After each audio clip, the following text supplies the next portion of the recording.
And we're back.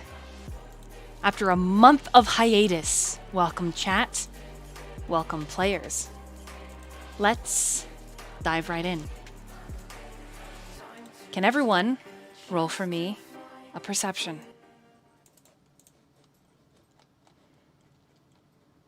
Ooh, I have a 9.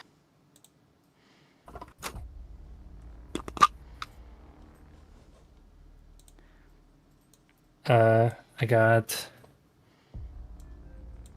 Oh shoot, where was that again? Got a 22. That Got a is a... Go ahead, Cody. I got a 15. That is a 19 plus 6, 25 total.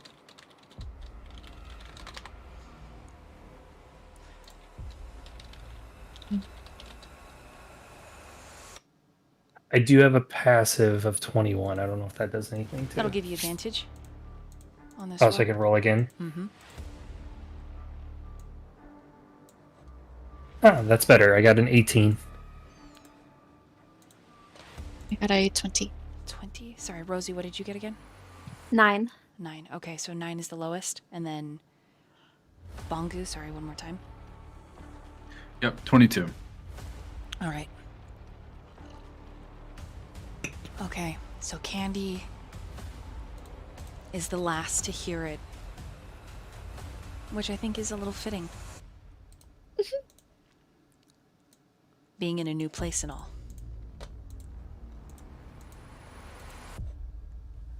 Underfoot, those of you that were not told to come and see, to come and witness the fall.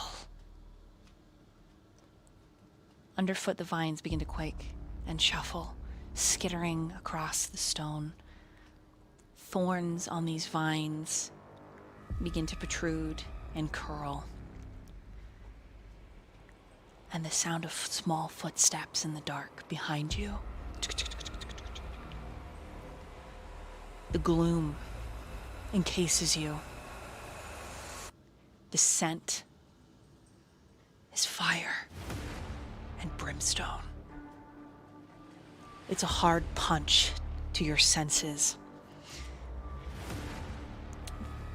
Those of you that were not taken into the vision already, deeper into the temple, make a Constitution saving throw.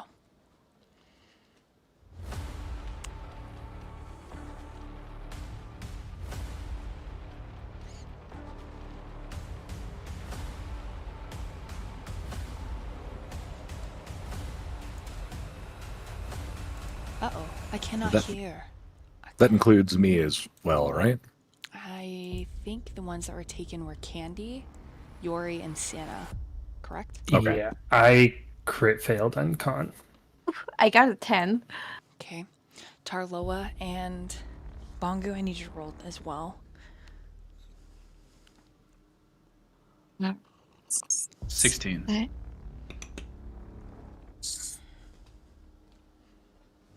Sienna, what'd you get one more time? 16. Okay.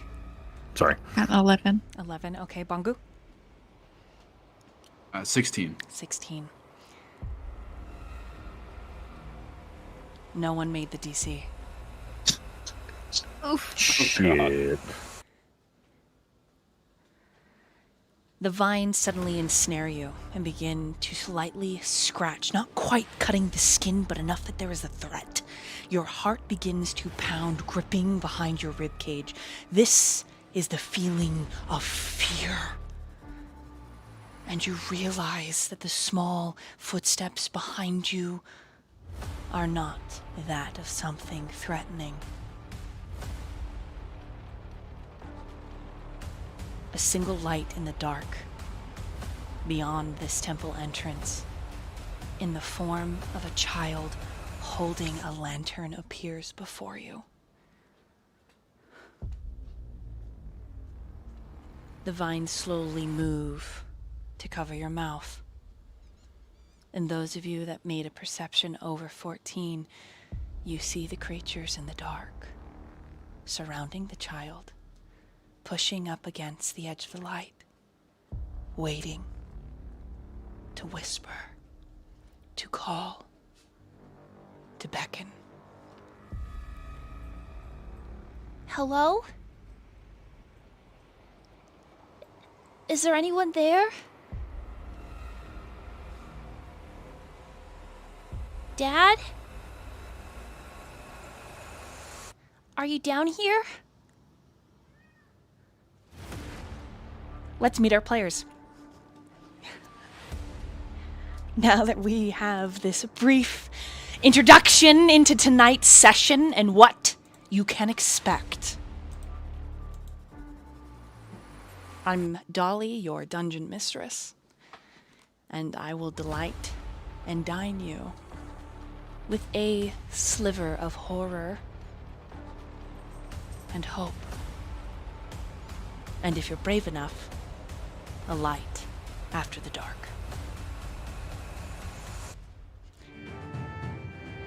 All right. Let's get to it. Thank you for being patient chat. Much appreciate. Let's drop into our map.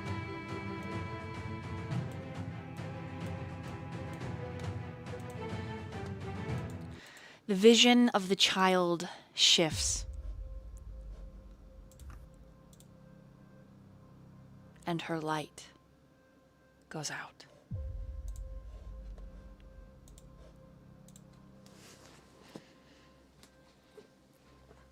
The next time you hear her, it is with wretched sobbing.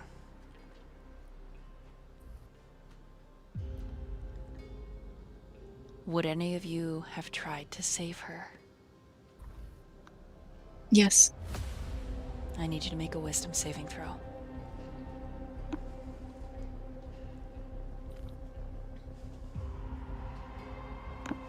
$15. Okay, anyone else? Nah, I'm good. Yeah, Sienna doesn't trust what's happening here. I don't think Yori only cares about a few people, so he would just jump on it right away. Bongo would also try to help. Make a wisdom saving throw.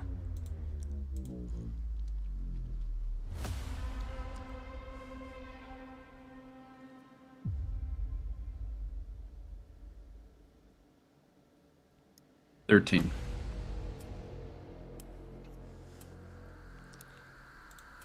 right, the both of you are released from the vines. As your feet touch down on the stone floor before you, you get the sense you aren't alone. That something else unseen is in the room with you. Your companions are elevated 15 feet in the air, held by vines. What would the two of you like to do? Oops. Jeez. It seems like we're not alone, and our companions, do they seem to be in any sort of trance or anything? Or are they just elevated? Mouths are covered, eyes are clear. You can tell that much with your passive perception. To tell otherwise, you may have to climb or jump to actually look at their face. I want to slice the vines. Okay, roll to hit. Is there any way I can assist in this? Like if Bongo could try and grab hold of the vines to Yeah, I'll give... make for a... You can give Tar advantage. Sure, whose vines do you cut out first? Tar? Probably Yori's. Okay. Alright. Use my sickle. So that is 16. Okay, that hits me. Roll your damage.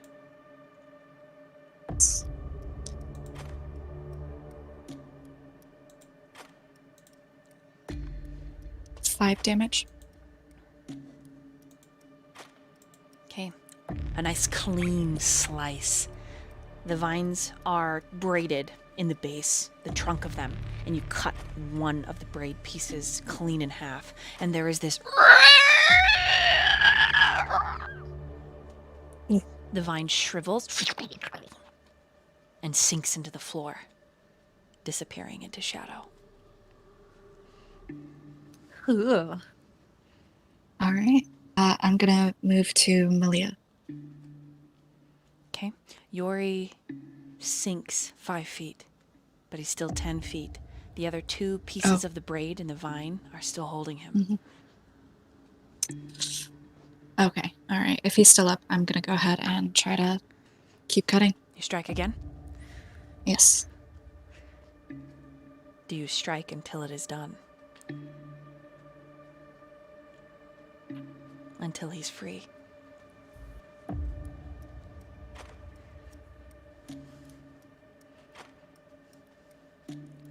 To resolve it in total, it's up to you.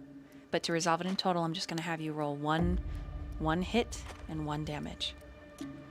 Okay. So So if you want to free him, 19. go, that's going to hit. It'll just be slice after slice. Okay. And 6 damage. Okay? 4 cuts finally get your companion free. And each time, a horrible... as the tentacles disappear, the vines into the floor. Yori, just for narrative sake, roll either in acrobatics or in athletics to land on your feet. The DC is 8. Okay. I'm gonna use an inspiration. Okay. So I'm down to 1. Speaking of inspiration, chat if you would like to gift the players or the dungeon mistress myself inspiration. I use inspiration that you gift me either to award it to the players or to my NPCs. And yes, sometimes that does include the villain. But you can gift some subs. If you drop 5 subs, everyone gets an inspiration, including myself. Oh. So rolled a 5, so I have +3, so that's 8 exact. All right, meets it, beats it. You land on your feet. The moment that you land on your feet, I need you to make a wisdom saving throw.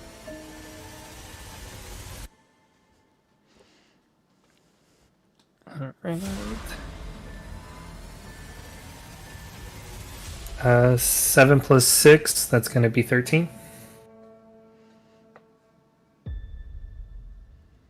I'm not doing too hot on these die. It's all right.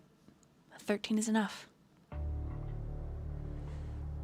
You maintain all of your facilities. Your thoughts are clear. But you know that you are not alone in this room. Tar? I'm gonna look at Yori. Oh, go ahead. Yori, are you okay? Kind of looking over him cautiously. I guess Yori's like all that happened pretty quick, so he like hears Bangu and he just starts to look over his body and starts like kind of touching himself like yeah I feel okay. I have my limbs. I don't feel like I took any damage. Okay, good. Shall we move on to the next one? Yes, I do want to move on to Malia. Okay. Cut her down. All right, just roll for me 1 hit and damage. All right. 18 All right, that's going to hit. and 8 damage. Again, it's 3 solid cuts back and forth. Yori, with your passive perception, you seem to be the only one that notices.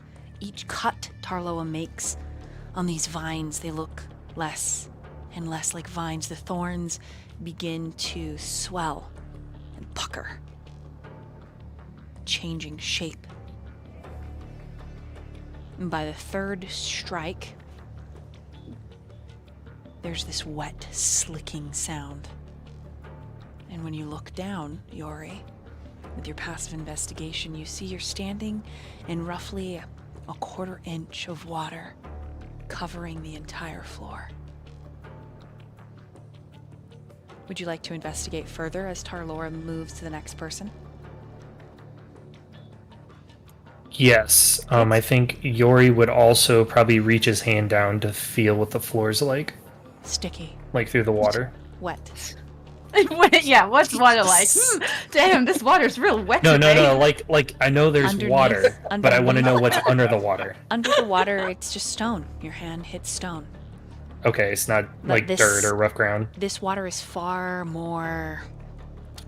It's got Viscous. almost an underlying molasses stick to it. And it smells pungent. Mm. Salty.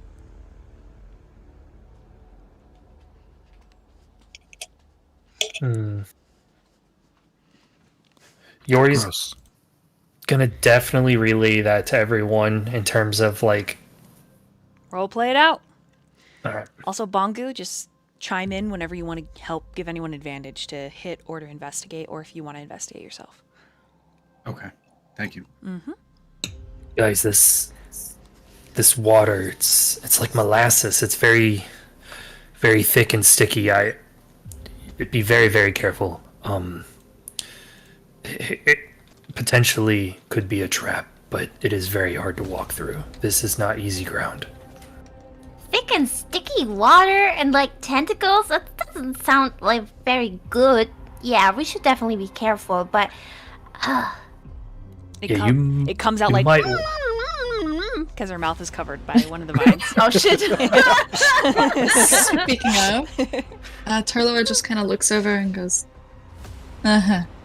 And then keeps cutting people down. Okay, who do you move to And- next? I was gonna Candy. Yori? I was gonna say Yori points to Candy because just out of intuition says, "You might want to stay on Bungu's back." Okay. Bongu, what do you do? It's 21, by the way. I'm going That to hits. Roll your damage.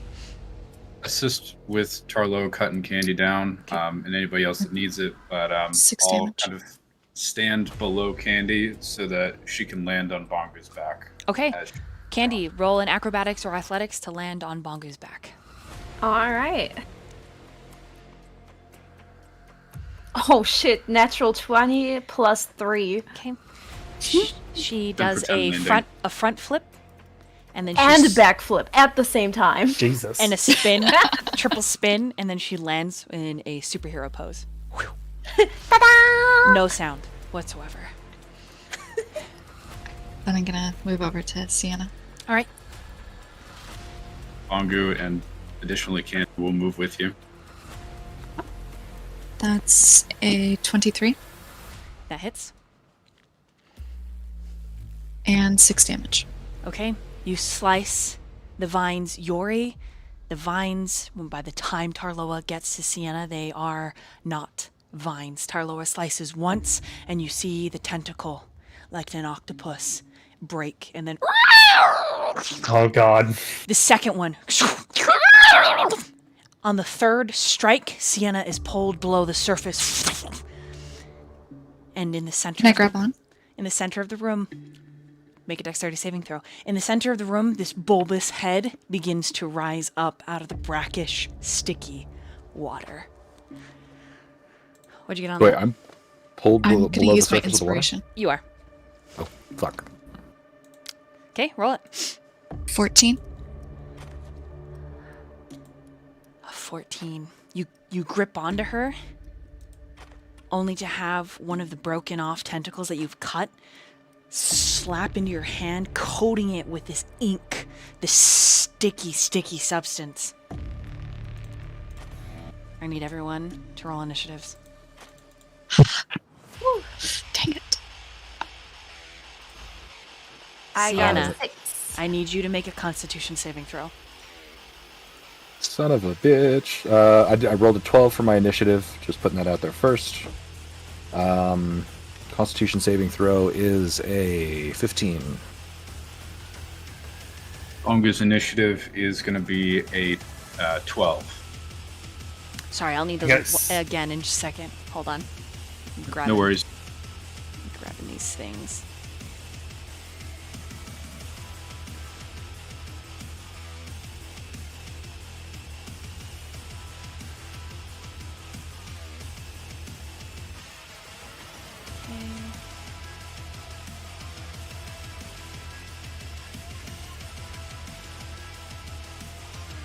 All right, so the creature rises up, a bulbous head that then thins out, and you hear the bones. An octopus doesn't have bones, but whatever this is, it is no octopus. It and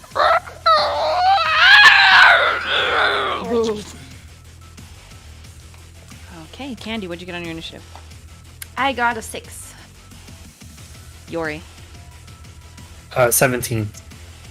Tarloa, 7. Bongo, 12. and Sienna. Initiative was a 12. Okay, and what'd you get on that wisdom saving throw or Constitution saving throw? 15. Okay, you do not begin to change. When you are sucked underneath the water into the floor, you feel the pain of the salt structures begin to liquefy, pushing against your skeletal structure, pushing, twisting, screaming, begging for change, but getting nothing. The fuck? All right, but you make it. No change. The rest of the party, Sienna is behind the entity, grappled, wrapped up in twisting, writhing, screeching tentacles. Yori, it's your move. Sienna's not like underwater or anything, like struggling to breathe, right? She's up with it now.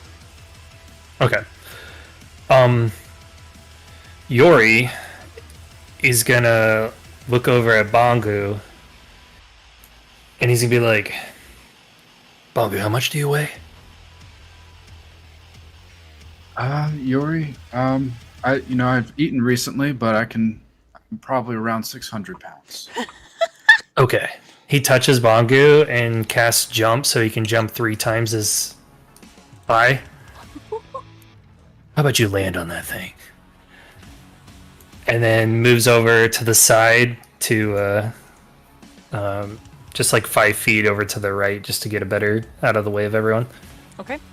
I am still on Bongo. Please, Perfect. That's why I wanted you on Bongu. Okay. You're gonna jump up and stab this thing. So Bongu, you can jump 3 times your normal distance. Oh my gosh. Okay. Okay, and your jump has to directly correlated with your strength. With strength? Mm-hmm. So if you like do a running jump, let's see. Let's see. Every character or monster has a speed, which is just the feet of character. Walk, swimming. I just had the rules on these jumping. Your strength determines how far you can jump. So there's a long jump, which is basically like you move backwards 10 feet and then running jump. Then there's a high jump, but base, you can jump your strength. So your strength times 3 is how high you can jump. This thing is roughly 12 feet high. But you don't think all of it is up out of the floor yet. Okay. Yep.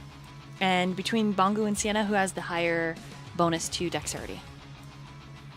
I have a +2. Bongu? +3. Okay, Bongu, you go first. Okay. With what Yori just did, I'm gonna have a quick talk with Candy. Candy? I'm planning on jumping and landing on this thing. Shell down. Okay.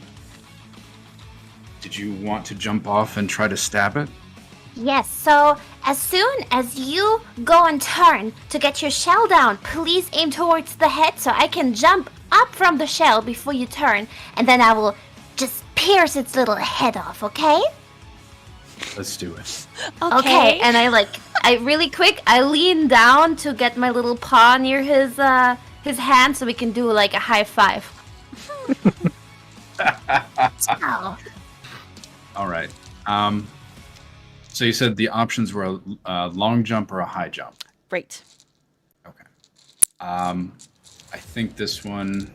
Let's see. So Bongo's strength is a 14. So I think he's going to go for a high jump to try and get on way above this. as much as possible to come down with gravity and smash it as hard as possible. Smash. Bungu, smash. If you hear lots of dice sounds, don't be alarmed, okay? She's Even an gaslighting alarm. us. She's gaslighting us. I just don't be alarmed. Everything will be okay. I'm in danger. I'm pretty sure we're gonna get hit a lot. That's a lot of tentacles. They're hungry. Sorry. Okay, Bongu. For the sake of narration, roll an athletics check. You have advantage due to Yori's spell.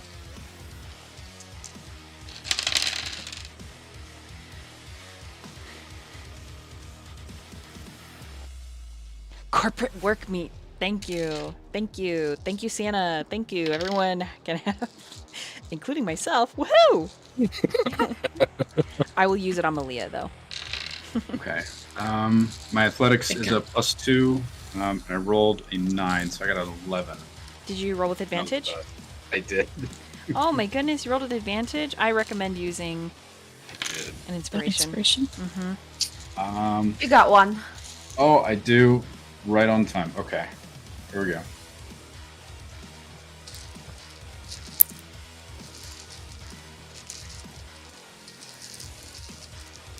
$21. Oh, much better. Oh. All right, Bongu, for me, roll 3d10s.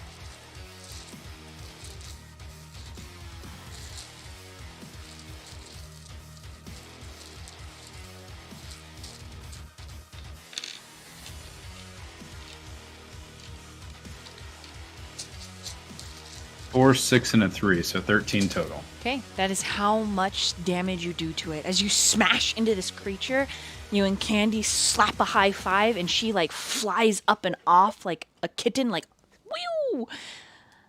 I don't know if you have your blade in your mouth or two blades in your hands. I'm not sure. I'll let you describe it on your turn, Rosie.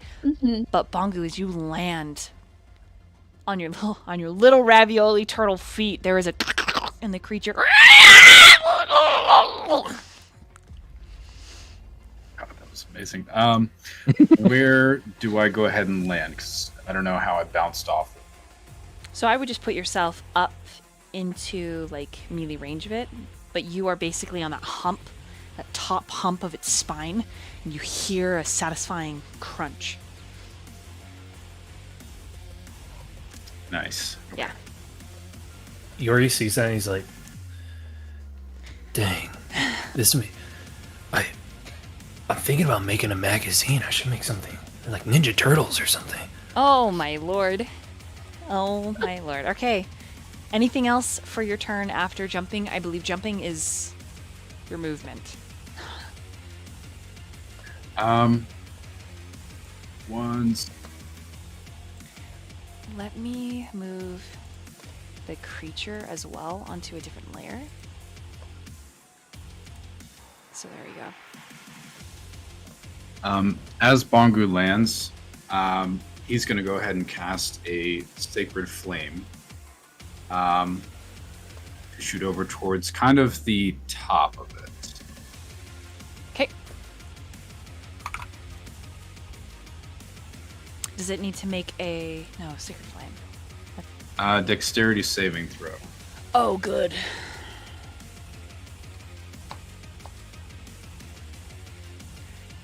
Made a 10. Okay. The save is a 14. Okay. So no, it takes 1d8 radiant damage. Okay.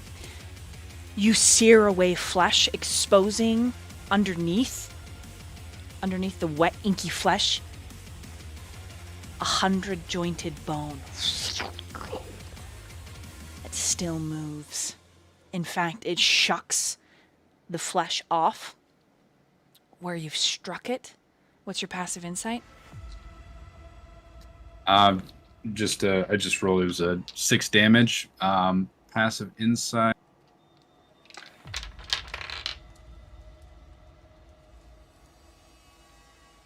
16. Your radiant damage really hurt this thing.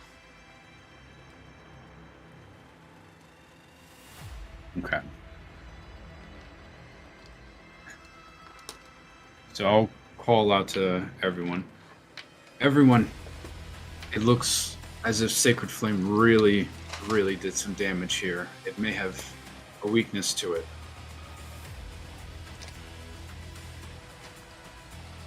Perfect.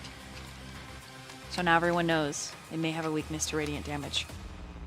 Anything else for your turn, Bangu? That's going to be it. Okay, Sienna. So I'm currently wrapped in tentacles. My mouth is covered. Mouth is not covered. Mouth is not covered. You are just grappled. If you'd like to get out, it's a opposed athletics check. Okay. But Bonky mentioned he's weak to radiant damage. Could I still cast something if it's just a verbal spell? Yes. All right, I'm gonna use what little leeway I have and try and hit it with guiding bolt. Ooh, okay. Spicy, Sienna, spicy. All right, so that is a ranged attack. That's gonna be a 19 plus 6 for 25 total on the 2 hit. That hits. All right, and then that's 4d6 radiant damage. That's 6, 8 total. Holy crap. 14 total. That was 3 sixes, 20 damage total radiant. Okay. When you strike this thing, it is more than a screech. What color is your guiding bolt? Ooh. Like a bright teal. Okay. The flames hit one of the joints and the tentacles that are just abnormal, and it flames up 6 of them. Not only peeling the skin, but turning the very bones to ash, and it releases you. However, the ground begins to quake. And more of the creature rises to the surface in reaction to your damage.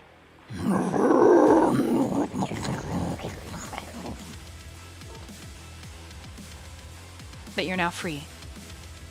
Okay. Was I dropped from a height or anything like that? Roll 1d6. 1d6. I rolled a 5. The creature almost triples in size. You take 5 points of bludgeoning damage as you hit the ground hard. Oof. Okay.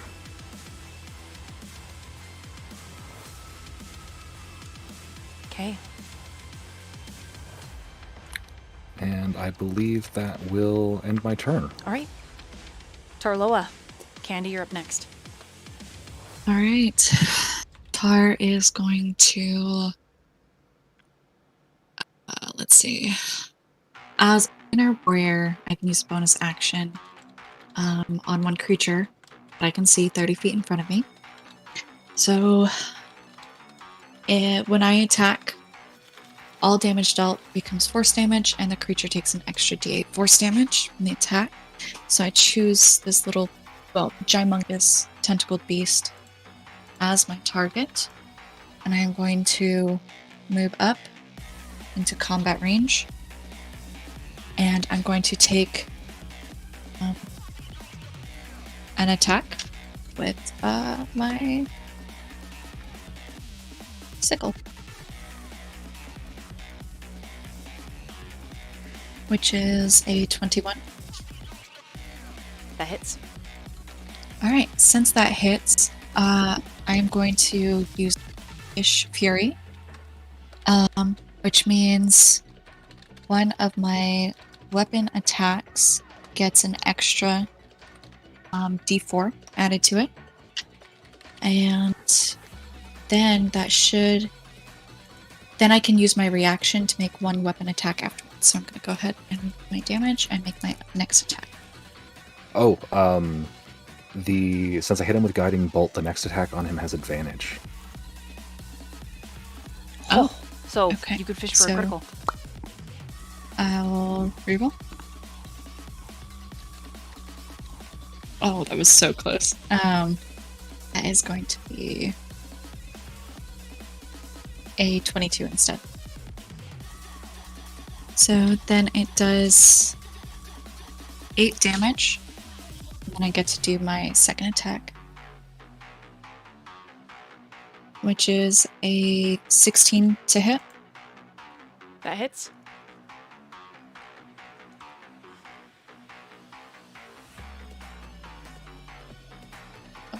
I can't hear. Sorry, am I too quiet? That hits. Okay, perfect. I also forgot to add my bonus 1d8 force damage for that, which is 7 damage. And then the damage for the final attack was 6.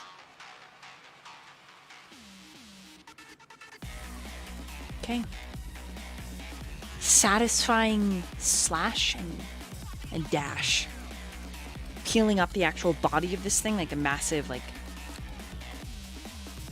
liquidy leather looking trunk of it.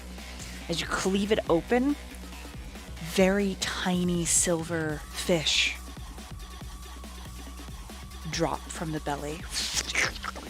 And they disappear into the brackish black water below. I'll say really quickly, all of that was actually force damage. So it actually didn't slice. So as it's like bludgeoning, it's causing the skin to like push back and pop open. So it's much more like tearing the skin or popping a zit. Disgusting. Perfect. All right. Anything else for your turn? That is everything that I can do. All right. Candy. Okay, I can finally jump off of Bongu's back just as he's landing. And I have both my little daggers in each of my hands, so... No, short sword, sorry.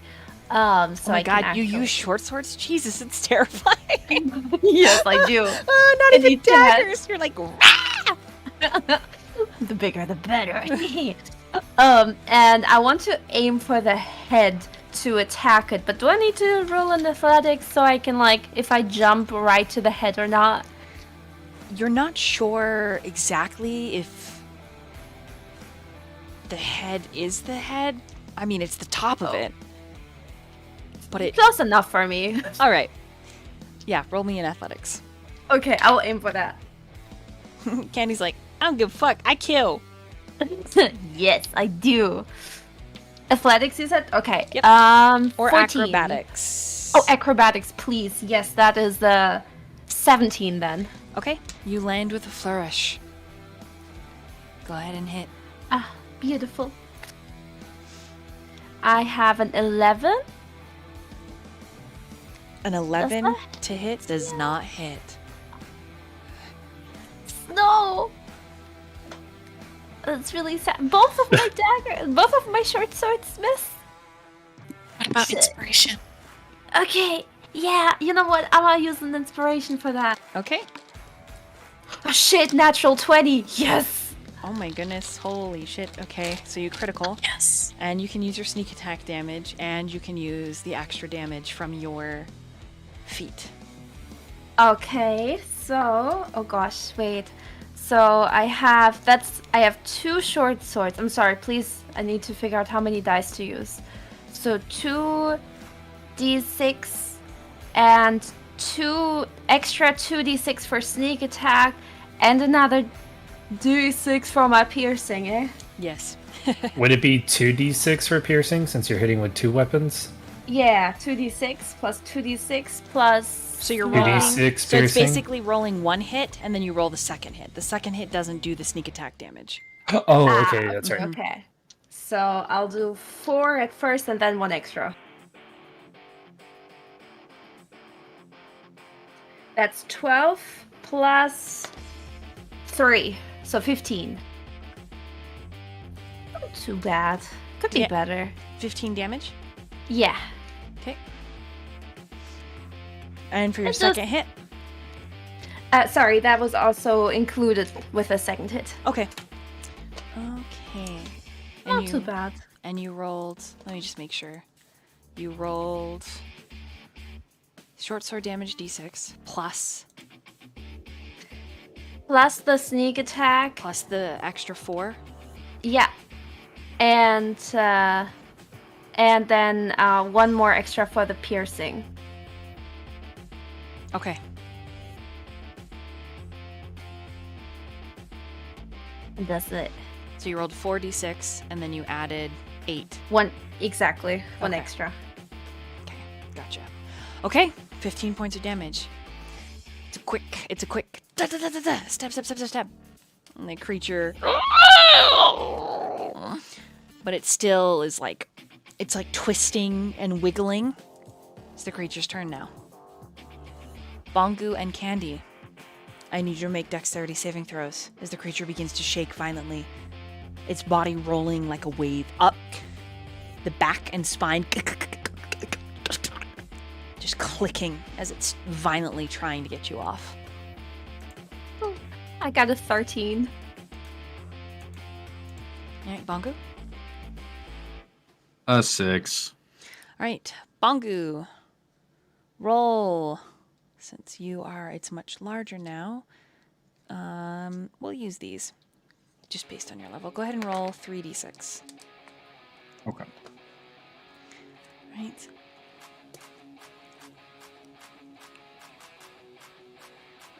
And Sienna, what is your armor class? My armor class, I believe. Actually, no. Yeah, 15. Oh my gosh. Got a 6, 3, and a 5. Okay, that's how much fall damage you take.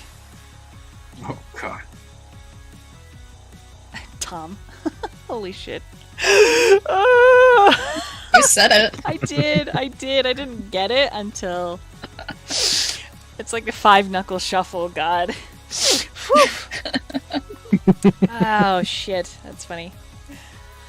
Okay, Sienna, it lashes out with here's one for you, a bony tentacle, only to miss. Ooh. Alright, Yori. It can still reach you. And it twists one of its tentacles around, and the tentacle splits on the end, turning into a claw. A wet, snapping. What's your armor class? 15.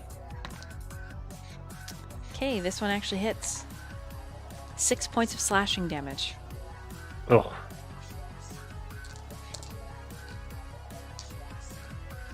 Okay, top of the round. But first, a bathroom break. I'll be right back. Yay, bathroom break. And we're back. Malia uses her turn to heal Bongu 10 HP. And she tries to disengage with the creature. The creature is going to take a reaction. Oh. 7, 8, 9, 10, 11, 12, 13. Malia takes 13 points of slashing damage Holy crap. as she moves out of its way. Malia. She says, "Don't worry about me, just take this nasty phallic monster down." Real Phallic. quick, DM. Oh, actually, never mind. All right, it's Yori's move. Does Yori see eyes on the creature at all? Like, does it have any way of what it, like, how it's seeing? With your passive perception, you don't see any eyes. Darn. You said there was like water, somewhat molasses stuff, like on the creature, part of the creature, or Yes. is it just on the ground? The creature's soaked in it. Okay, I think Yori, assuming the creature's size, I can throw Ice Dagger at it without it exploding on anyone. So he's gonna toss his Ice Knife at it at level 2. Okay, towards the base. Yeah, pretty much a point of the creature that's gonna cover enough, but not hit anyone else because it's, I think, a 5-foot radius. It explodes. Let's roll. Ooh, that is a crit And you're at, So- I think you're at double max damage plus an extra damage die. Okay, so the extra damage die is another D10.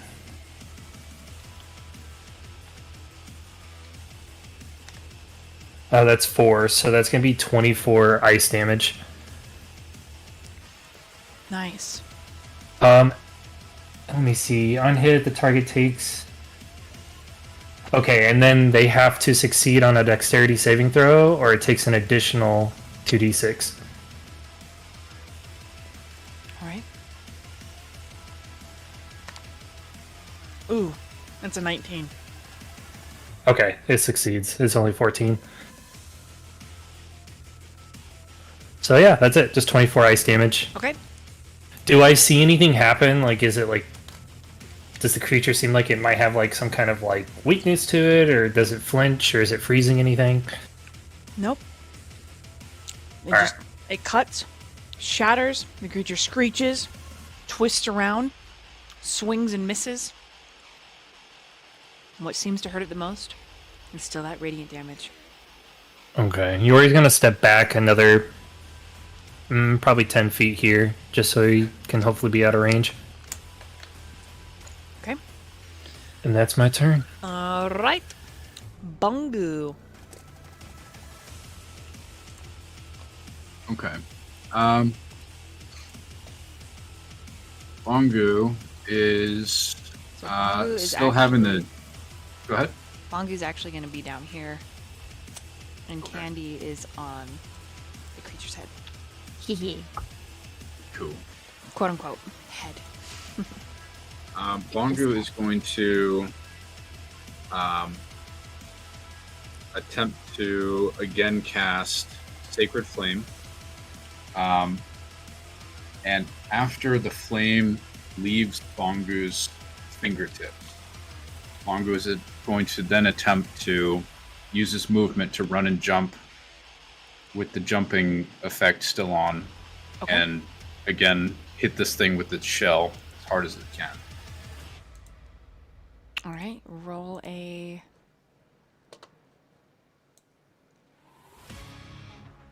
athletics for me, just for the sake. Okay.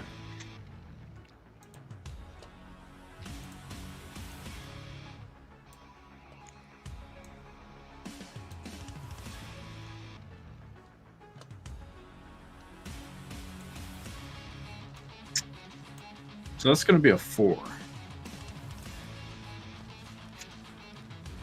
Okay, as your bonus action, you're gonna need to make a athletics again to hold on. So you get on the creature, but you begin to tilt backwards. And then go ahead and roll the same thing I had you roll for damage last time.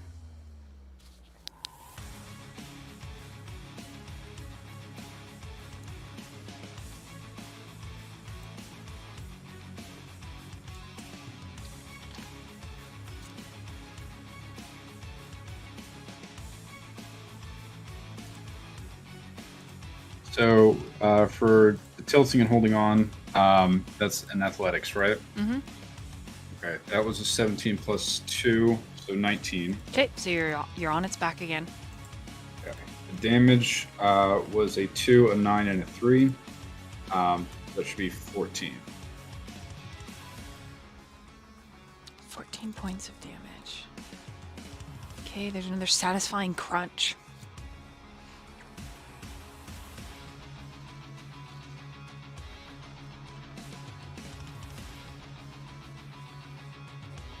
Anything else for your turn? That's gonna be it. All right. Yeah. And then it is Sienna's move. All right. So, thinking everybody's a little damaged with Bongu being pretty beat up. I'm full HP. Okay.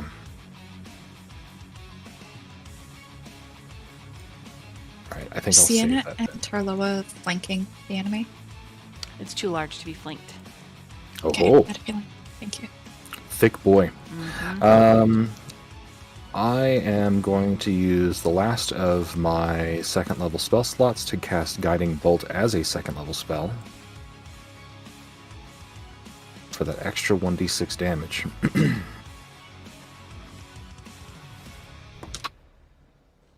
That is going to be a 17 plus 6 to hit, so 23 total. Wow, that hits. Good job. Very And good. then, as for damage, that's 5 plus 6 plus 4, 15 total so far. Plus 2 is 17, and then... Oh, yep, dice.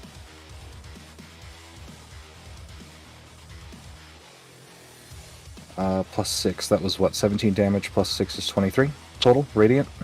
Oof.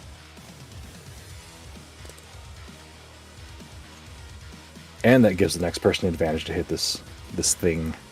Okay. You strike the creature this time, and it actually shrinks back down to a more manageable size. Mhm. It seems as if it is retreating below the depths.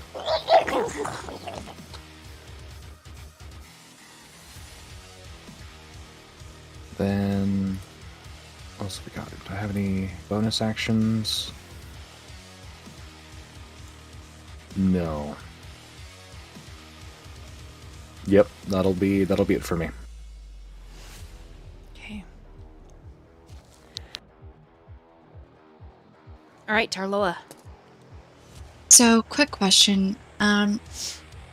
Since our little buddy just moved out of my combat range, would that be a reaction to hit it? An opportunity attack? I'll allow it. I'll allow it this Yes. Okay.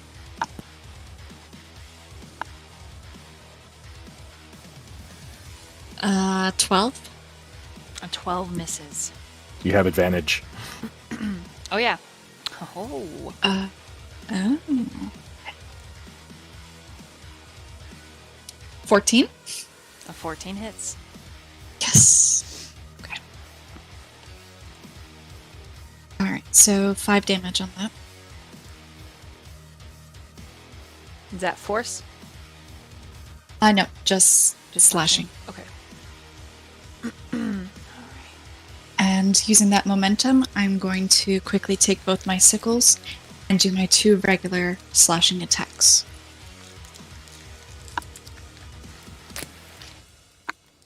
Would you like to move? Uh, Yes, I do. Okay, you're so right. Perfect. Perfect.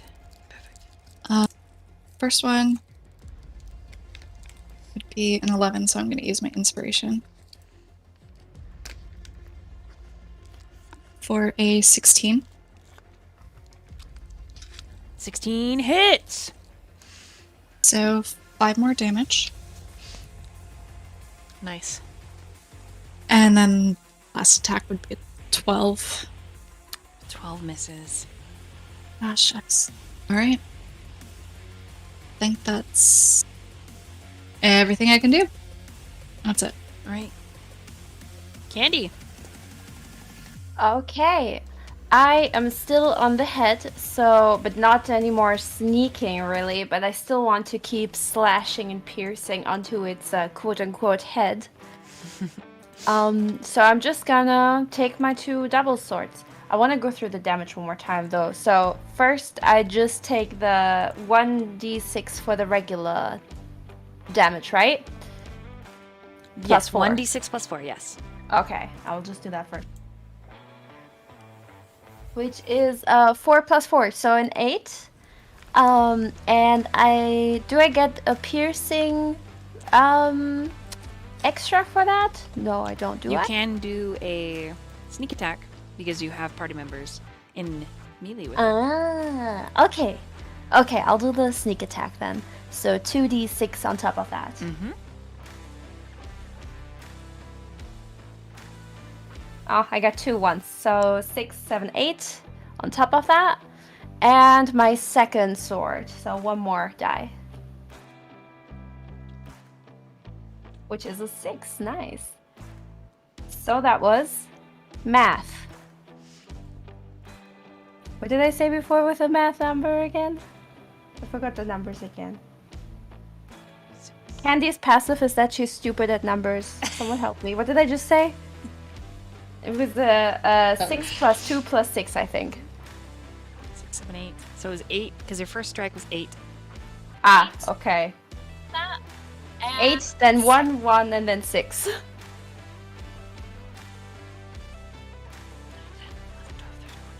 16 total. To be 14 or 16 total. 16, yeah. I really Ah. need help with numbers, like really badly, please. Sometimes I'm the same way. I was like, I know you did 8 for the first one. And the second one, I was like, I forgot the first one only, so I was like, what did I do again? But yes, that's how much I do. Yes, yes. I slash, I pierce, I... All right, Candy. How do you want to do this? Huh? You got an idea? No? No, I was just so excited. I'm so sorry. I was so Oh. excited for you. Continue. No, I just slash and pierce until it like...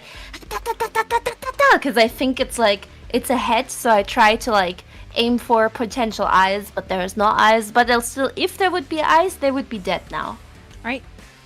So over and over and over again until Yes. there's like black ichor like flying up from her piercing.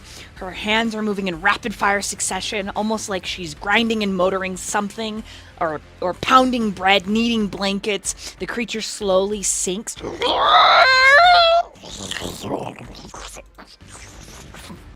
And then it completely vanishes below the waves. And you are all standing in a quiet room, your breath leaving your lungs in hard pants, and all is still. Whatever that thing was, I don't think we actually killed it. I think you're right. I think it just retracted of some sort, and did you see that like silvery fish just going into the goop? Yeah. It took on the form of some kind of sea life, but I've never seen anything like that in my time. Do you think that was its spawn? Ooh, or maybe lots of fishes came together and then they formed a big monster. They're like a big storm or some sort of that.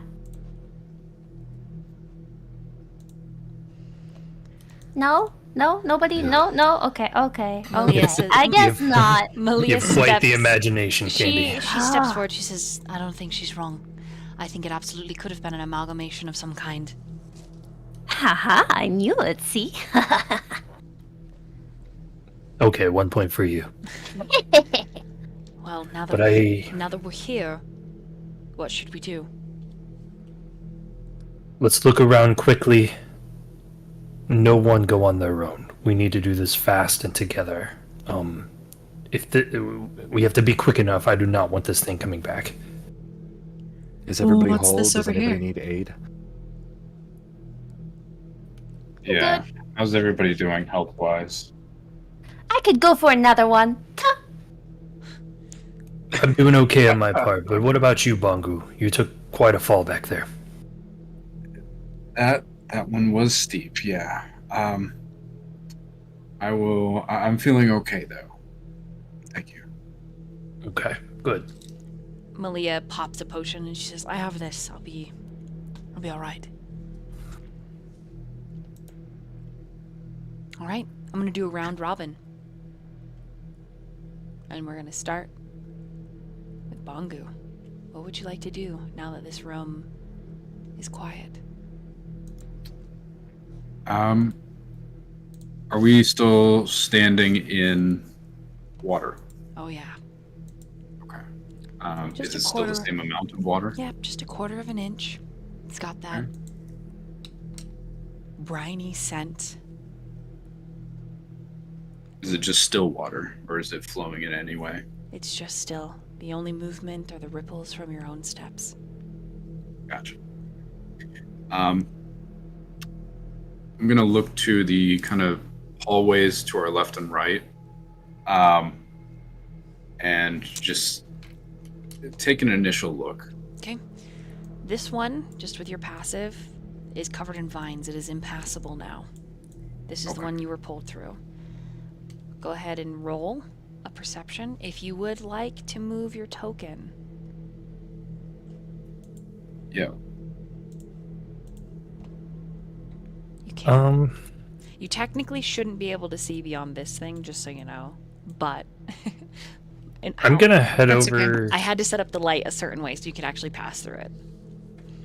You already heard Tarloa earlier say, "What's this?" So he's gonna head over in their direction. I want to come with, actually, because Yuri said earlier that we should stick close together. And I aim to hold their hands while we explore. Okay. Bangu rolled a 22 for perception. Wind is coming from this hallway down at the end, and the sound of lapping water.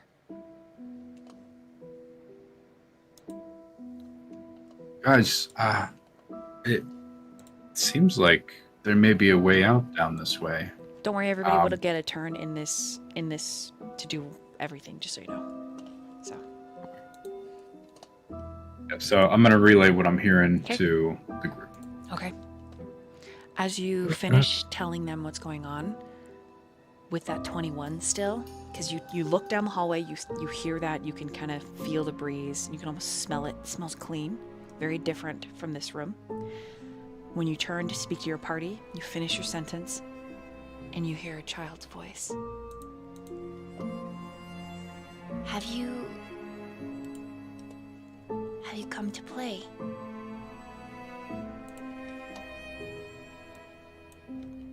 Can I hear the direction, or does it just sound like it's... Down the end of the hallway. Gotcha. Okay. Yes. And who are you? My name's Eily. Eily. What's your A name? wonderful name. My name is Bangu. Well, come and play, Bangu. I'm sure we'll be right there. We like to play in a group, so I'm waiting for my friends to come and we can all play together. You have friends with you? I do. Oh, that's wonderful. And we're all excited to play with you. Have a great time. Okay, I'll wait patiently.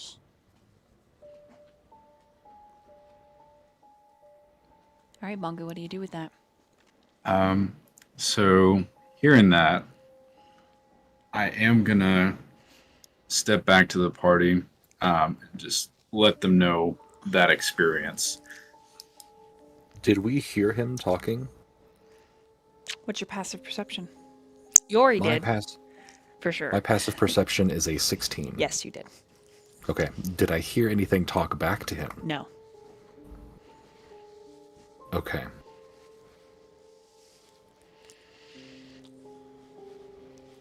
I guess we can go over and see if it's a real child or just like some sort of apparition that just wants to kill us, right? The fact that we didn't hear anything talk back to Bangu, like nobody else heard what he was talking to, right? True. I could hear him talk, but not what was talking to him. So clearly, it could be something that takes over the mind, or a spirit of some sort that only focuses on a person. Should we finish up in this room before we head down a hall that may or may not close with vines? Yes, I agree. I believe this looks like the ruby we came in here for. Then does it look like we can retrieve it? The statue that blocks this passageway stands 25 feet, floor to almost ceiling. In its forehead, a dripping ruby diadem carved into the stone. But the primary piece of the diadem in the center of the forehead that represents the third eye is a real fist-size ruby. In comparison to Bongu's fist. To Candy, it is the size of your face. Ooh.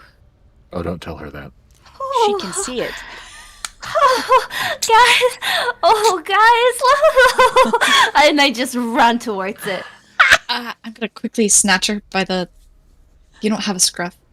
No. Scruff equivalent.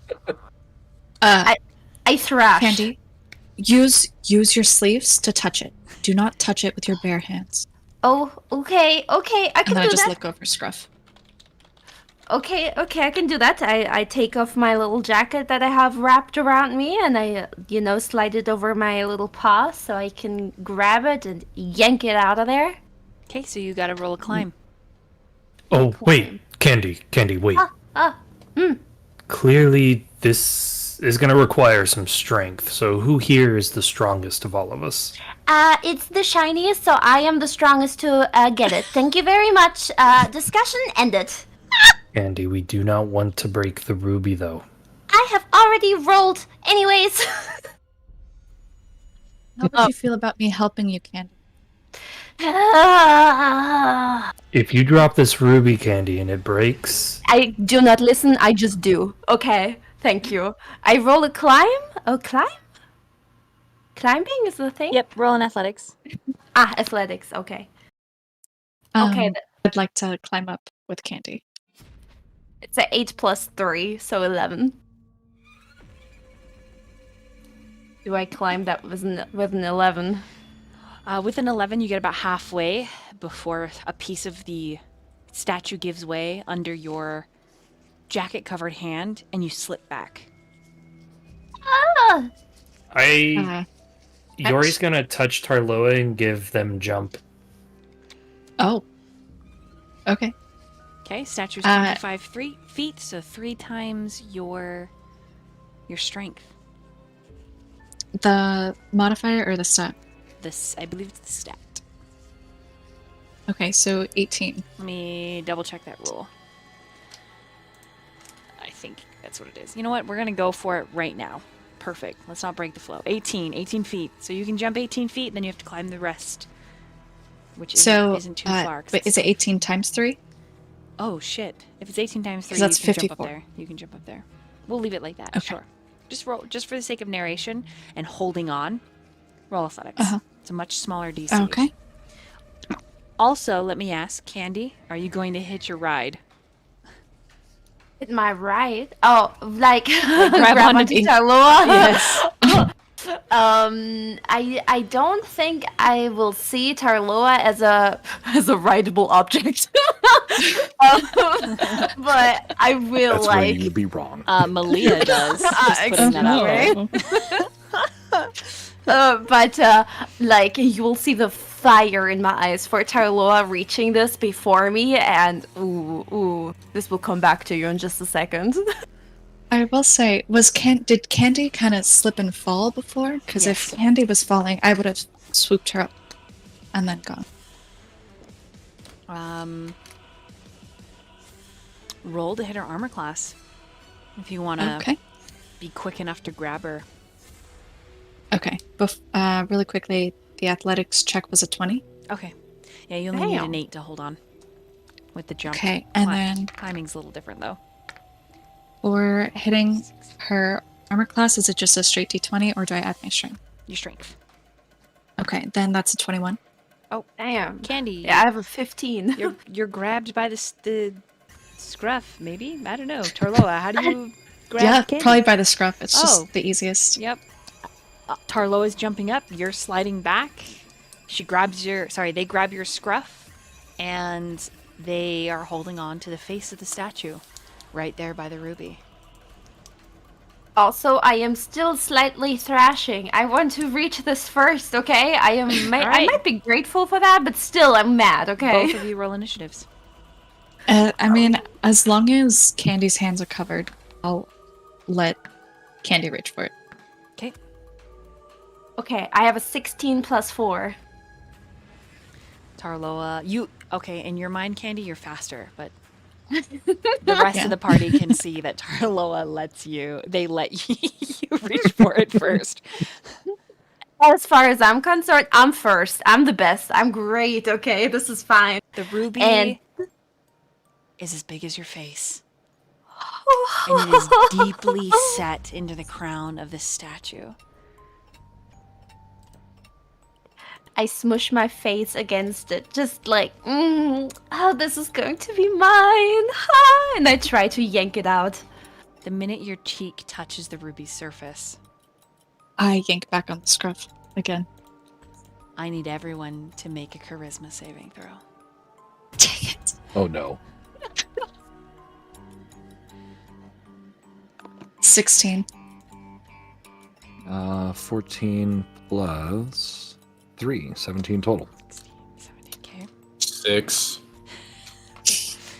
Bongu. The saddest 6. 11 This was plus a 3. con, you said? Yeah.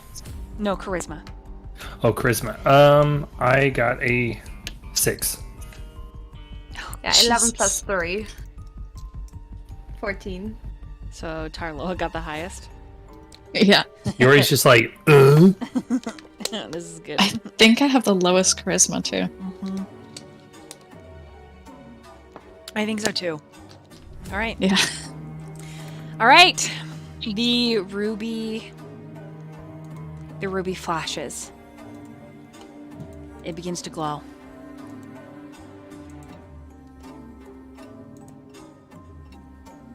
And the room changes. Damn it. Completely. I beg your pardon. Yep, it does. It before your eyes changes into something else, somewhere else. You're back in the kingdom of the Sapphire Princess, only you aren't watching her life.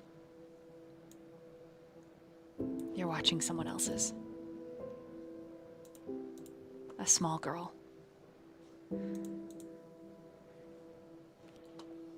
She can't be older than 5 or 6. And she's playing alone.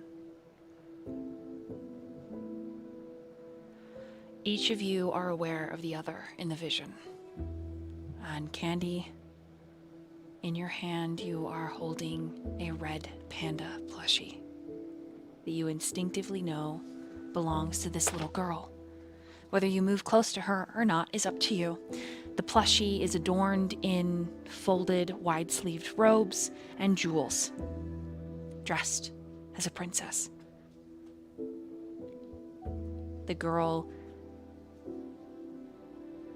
is seated among this field of wild flowers, and there are children not too far from her playing. And you all watch before you can move. The child stand and move tentatively to these other children. To a young boy, a little older than her, she asks, Can I play with you? to which he responds, Why would we play with you? You're so ugly, no one would want to play with you. the other kids begin to laugh, and he pushes her down. And you see this terrible scar on her face, and this patch that covers where an eye used to be. She doesn't cry. She simply stands, brushes her robes off, gives a polite bow, and says, Okay. and she watches them run, giggling, calling her a cyclopsed freak.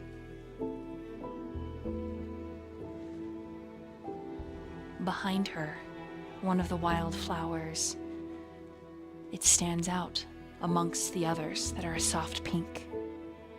It is a deep red with a black, twisting stem. This spidered flower calls to her. It whispers.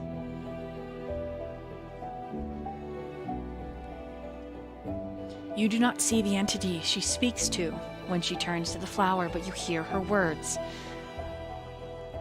My daddy said I shouldn't talk to you. He said that you're not good and I can't be your friend. I'm sorry. You have to go make other friends. I know I don't have any friends, but I can't be friends with you because my dad said I can't. And she leaves. As she approaches your party, she pauses. And she looks at you.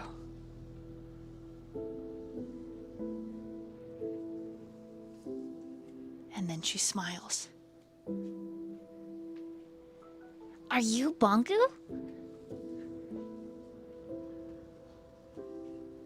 Oh. Yes. Yes. Hi. Are these your friends? Bongu's gonna look around. Yes. Yeah. Well, these are the friends I was talking about. Hi, I'm Eily. And she rushes to Bongu, embracing your giant, chunky turtle leg in a hug. I'm gonna, put one of my giant turtle hands on her back, just giving a hug back. Oh, you found my bear.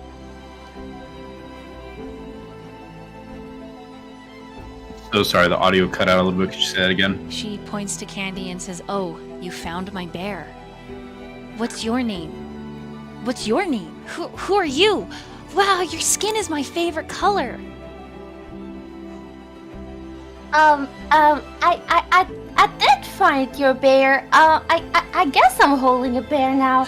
Oh, and thank you. I think it's a very pretty fur too that I have. What's your name? I'm Candy. I'm Eily. Oh, Eily is a cute name. What you doing here? I'm waiting for my dad. And where is he supposed to be? He's in the military. He's not here right now. Oh, so I guess you must be really lonely. It's okay. I don't mind being alone. Well, I guess we're here now. I don't understand what's going on right now, but I guess we can play with you for now, right? And I just look at the others, like, pleadingly, like, please help me out. Absolutely. Yori walks over and he like kneels down to like her height and goes, "Do you like cats or dogs?" I like turtles and fish. I had a stick-a-bug once.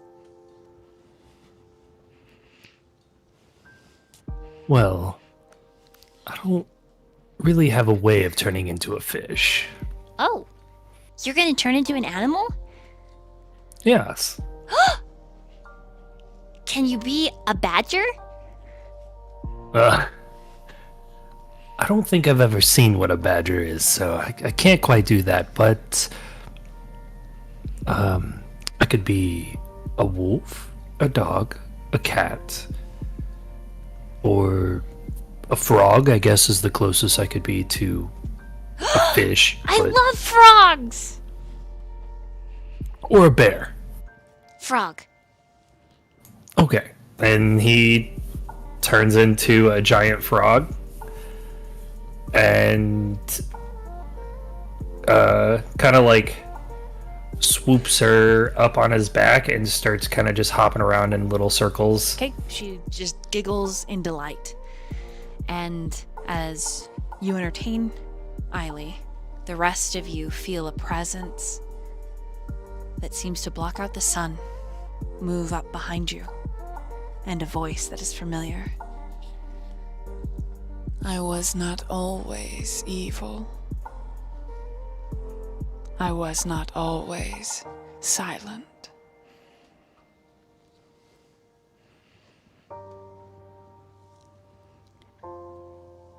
And as the Silent Princess moves among your party, the scene, the image of young Eiley playing with Yori in the field of flowers, continues all around you. You return to the same temple room that you were in. And in your hands, Candy, that little bear has been turned into a ruby the size of your palm.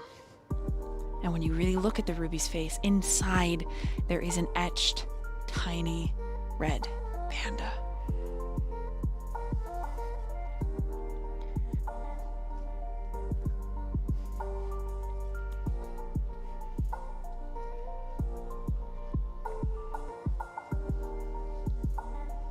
What would you like to do?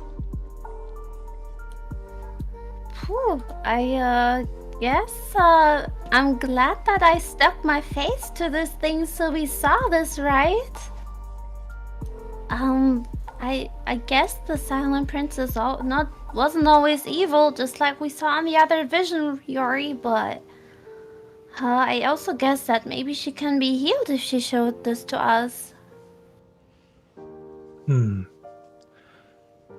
I'm I not. have an idea. But I forgot. Jog my memory. Who here has the sapphire? I think that was me. Yes, I have it.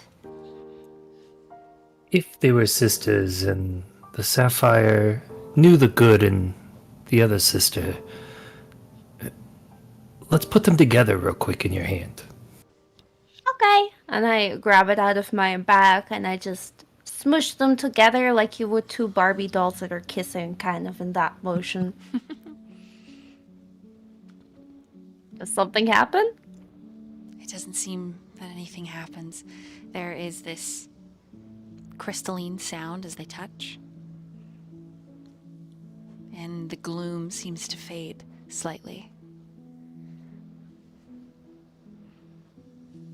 How long do you hold them like that? I just keep them together, like, for a while, just Like in your smushing hand? them. Yeah, in my palm. Like, I press them together in my palms, and my palms are surrounding the two of them. Okay. After several minutes, you feel the ruby crack, and then it transforms into its actual size. A shard. A shard that mimics the sapphire. Just a piece.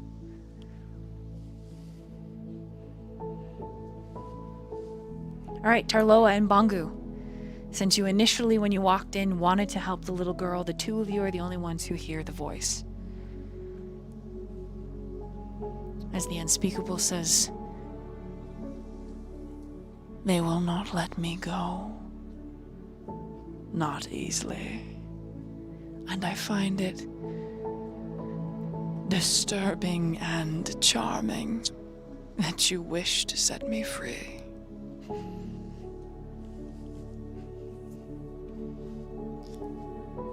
Through the temple are various decrees to be met, battles to be fought, treasures to be found.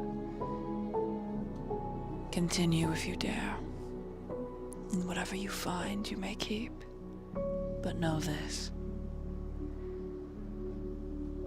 we do not speak evil in this temple. Neither do we see it, nor hear it. So tread lightly, tread carefully, and hold on to Sienna's hand. Because if you don't, and I get a hold of her,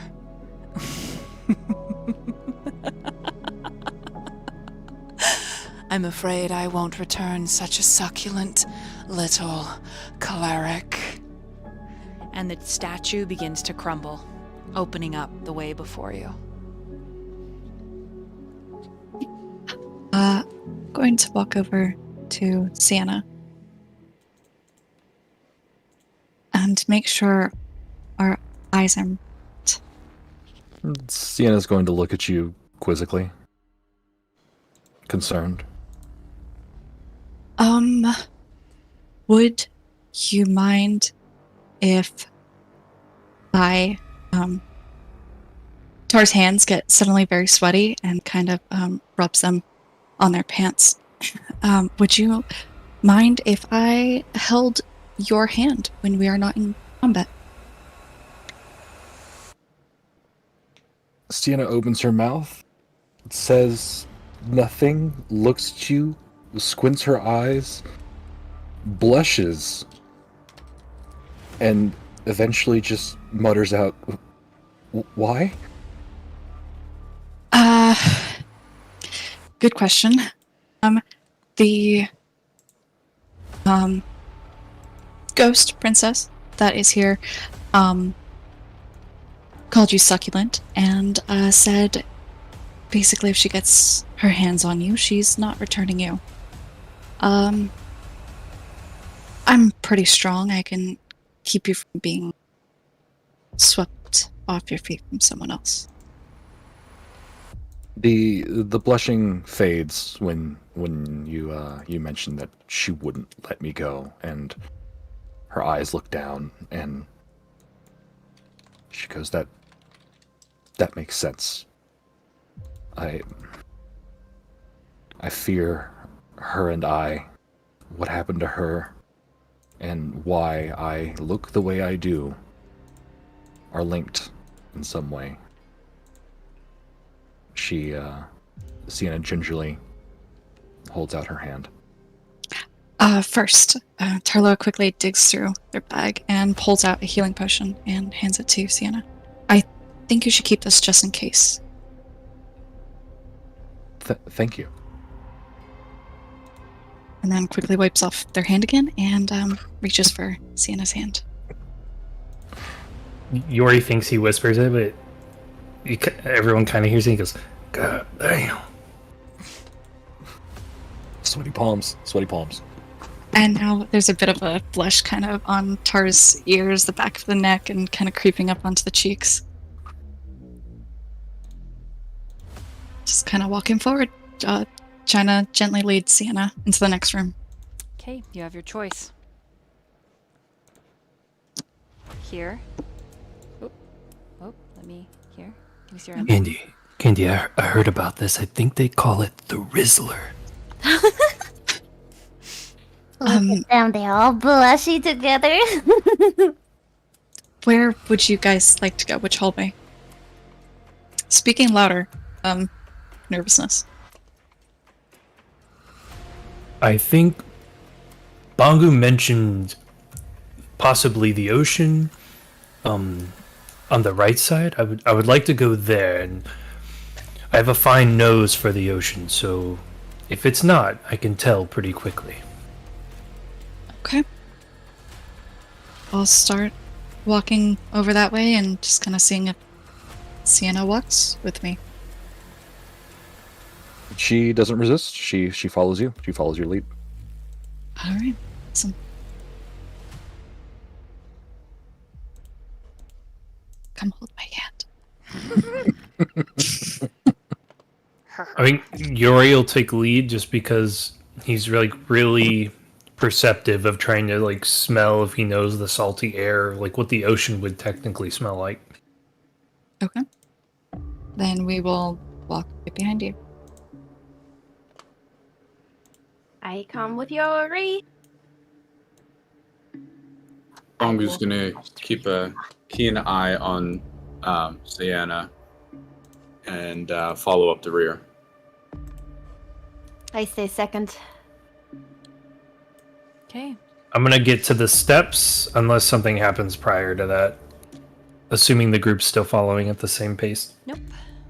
Seems clear, no traps. But you find a dilapidated room. Overgrown with vines. Wide, ferned, palmed leaves.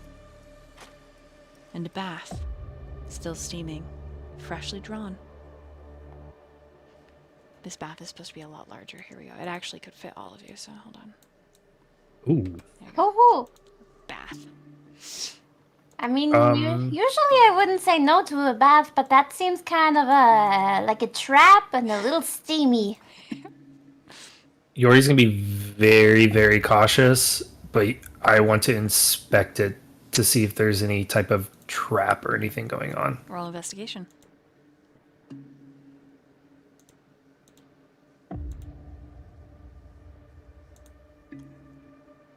I'm gonna use inspiration. So I have only one inspiration left. Noted. Oh god. That's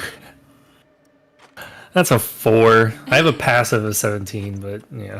You can roll with advantage. Oh, okay.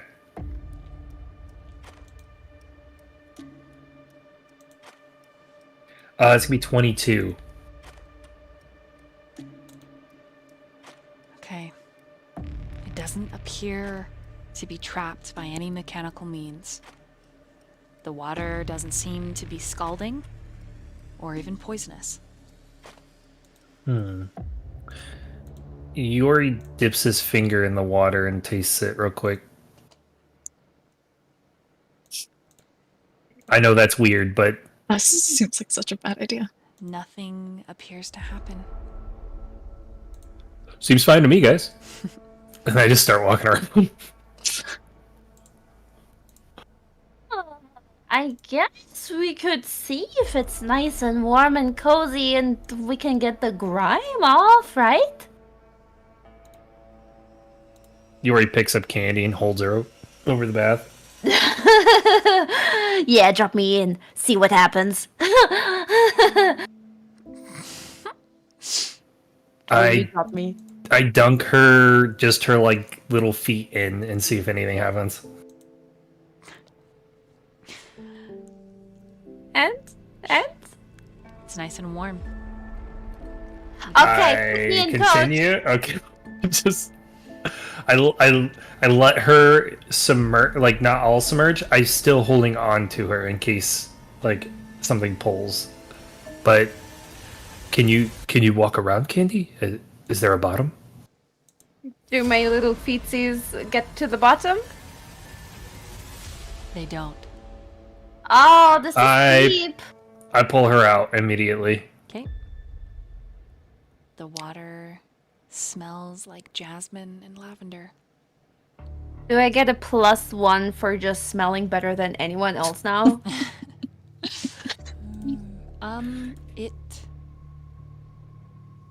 You do smell nice. I would say any charisma, like persuasion roll you had to roll for the rest of this dungeon. Sure, you can have a +1. You smell Nice.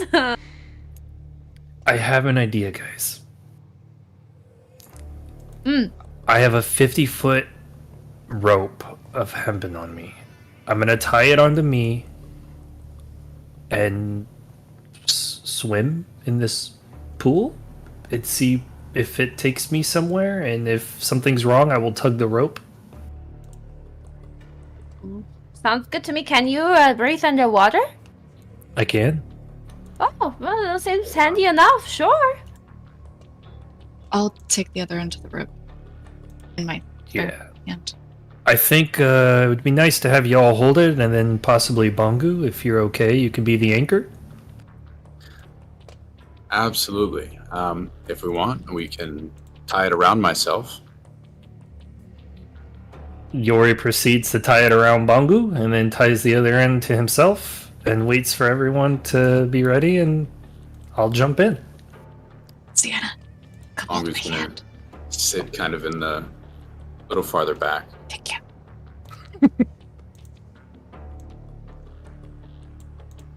All right. So Malia begins to investigate this, and her hands and eyes slightly glow purple as you're preparing to jump in. And she says that, "Careful, Yori, this is quite magical.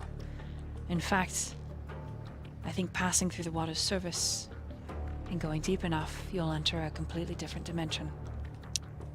The rope might not be able to bring you back."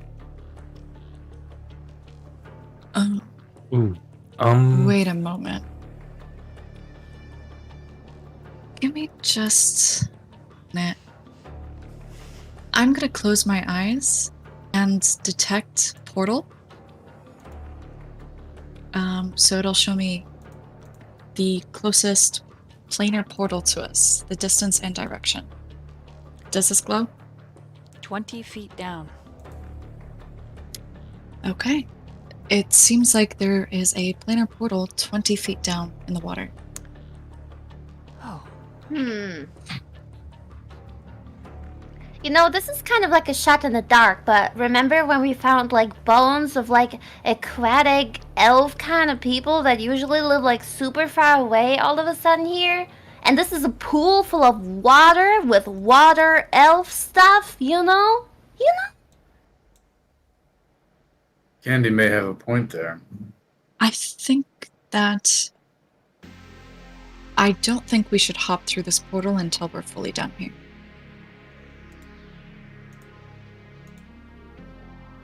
Was there Well- anything left to do here? I know there was 2 other paths Well, that we I'll haven't leave it up checked. to you all. I'm very good with swimming, of course, being out at sea, so I'm wondering. I could traverse this fairly easy, I would think. Malia But says, I'm wondering if this is a trial. She mentioned those, didn't she? And you realize that Malia did. would have saved the child as well. Oh, Mm. Malia, Is- do you think we should go through? I'll be honest, I'm terrified. I don't know. I think everything in the rooms is some kind of test, whether it be fighting or metal.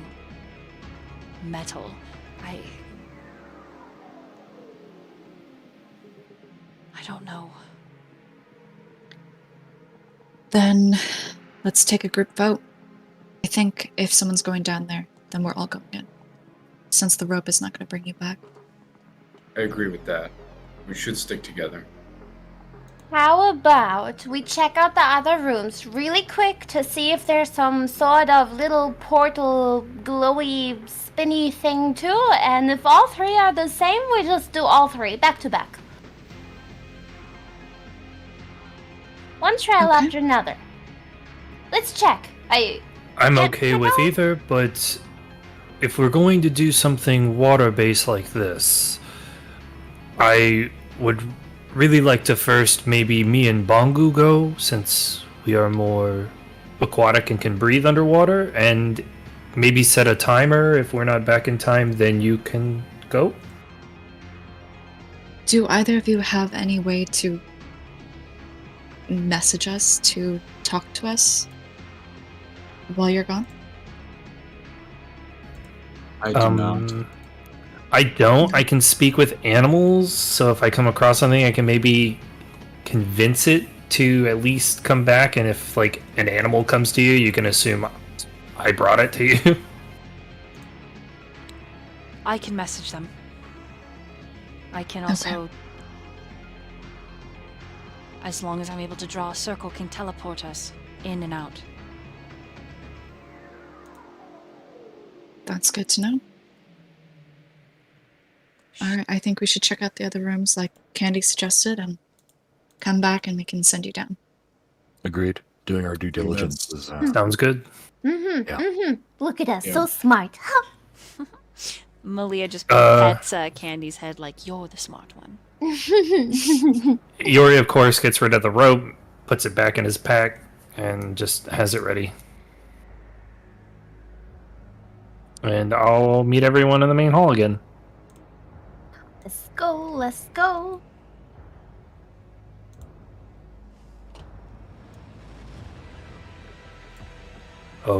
Should we head left, I guess? Okay, this time, Yori. Whoop. You guys Oh might- god, I'm going back in time. The Chat- pool is drawing me in. Chat might have seen that, but you get about here. And you get the insight to investigate further.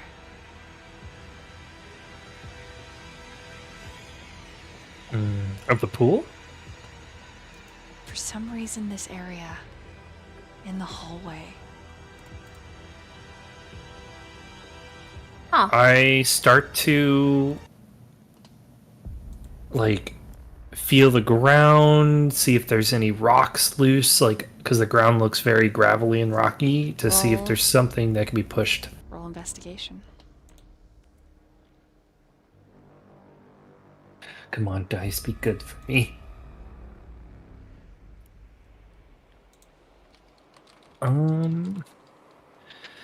This can be a 6. Oh, do I get a advantage? Nope. Having 'cause 17? Your passive is what led you to look here. You don't find. Okay. You don't find anything. I do notice Yori standing in the hallway looking a little puzzled and like, what the heck? So I'm like, why are you stopping? What's wrong?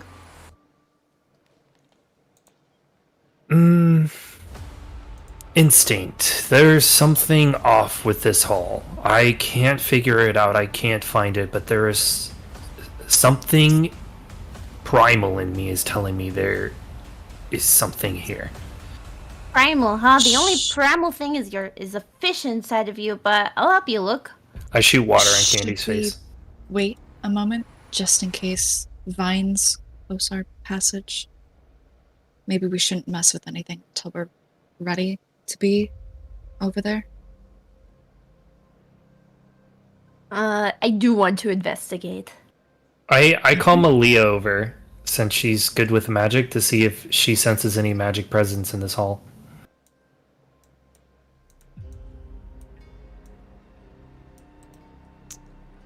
Malia, something is off here. I can't find it. I don't know what, but my body paused in this moment. Do you sense anything?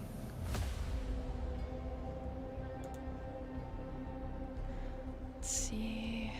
Are you muted? No, I was looking at Malia's character sheet. Do you guys want to know what her plus 2 Arcana is? Yes, absolutely. 11. Hey, God. Jesus. Oh shit. Okay. hey, I'm taking advantage of this NPC. Okay, so she got a 25. It's hard to say exactly, Yori. This entire place is magical. Perhaps it's not something magical, but something hidden. Maybe it's not hidden by magic, but different means. Maybe there's a secret room. And she looks at Dar. And then she, just so you know, Yori, you notice she looks down at Sienna and Tar's hand, and then she gets this frustrated look and quickly looks away. Yori gives her like a sly little look like, Anyways. Tarloa. He yells over to Tarloa. I know we should keep going, but since we're all right here, there's potentially a secret room here. I don't think it's a trap of any kind that will drag us in, but you have very good hunting skills.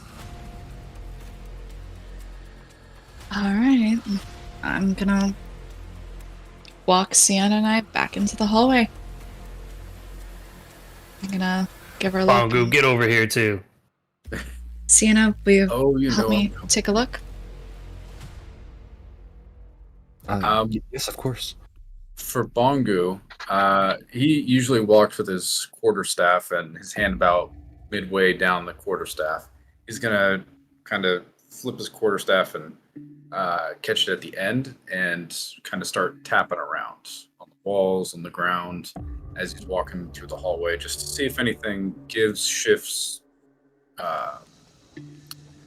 depressurizes, something like that. Okay, roll an investigation with advantage.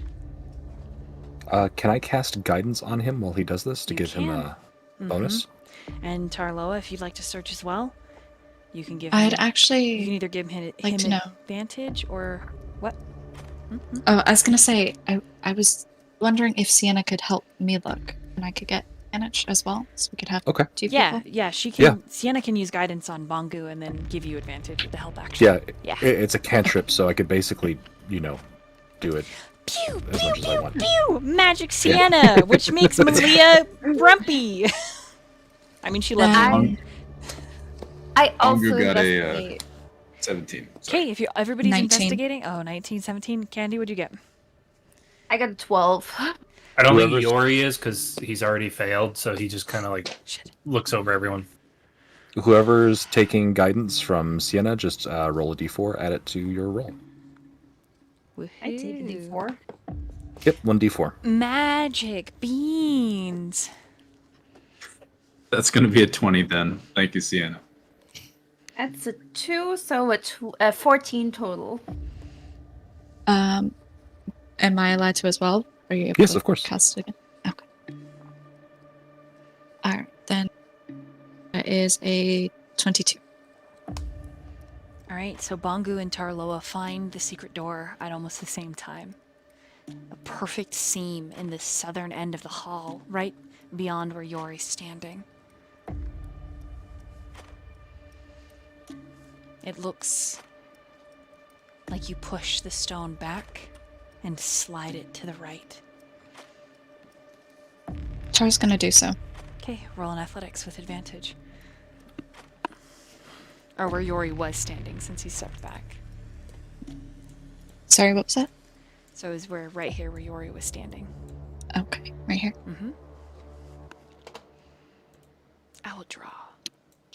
Okay. Oh boy, I did not do good. 14. With advantage? Yeah, Oh. It's I heavy. rolled very low. It is an incredibly heavy door. You think it's over think a foot thick. I might need my other hand. Or Get Bongu to lay on it. Malia moves over to Sienna and takes her other hand. Oh, okay. And then she pulls you back over here. okay. I'm Away gonna from... kind of slowly let go, make sure that Sienna's safe, and I'm going to give it a good shove.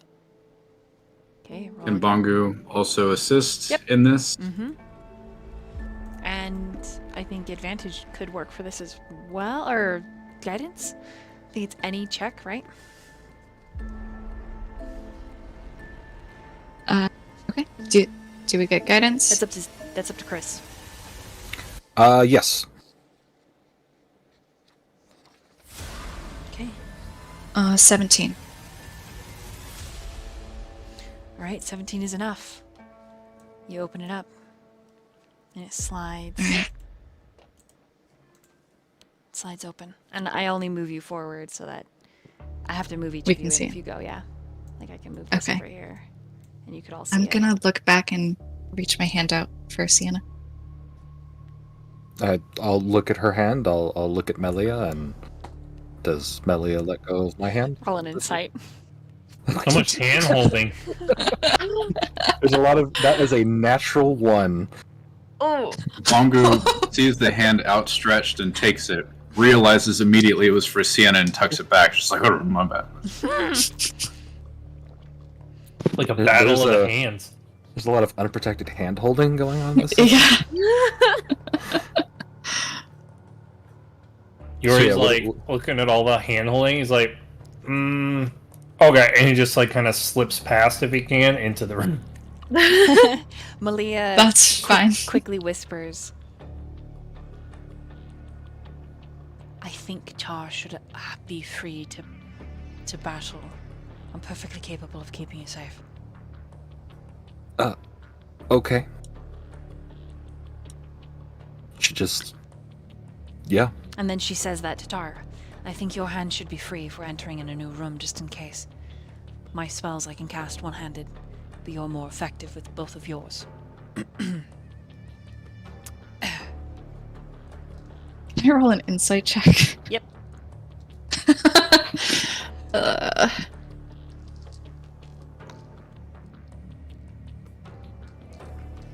15. Okay, let me have Malia roll. She's hard to read. So I had her roll a deception. She's hard to read. You don't Okay. know if it's you she's interested in or Malia. I mean, or Sienna, not Malia herself. What the hell? She's fiercely protective of Sienna, but she's also she's also treated you different than the rest of the party. Right. One of you Okay. she likes. That's what a 15 gets you. I'm going to nod and put my hand on the hilt of my sickles and walk in the room after Yuri.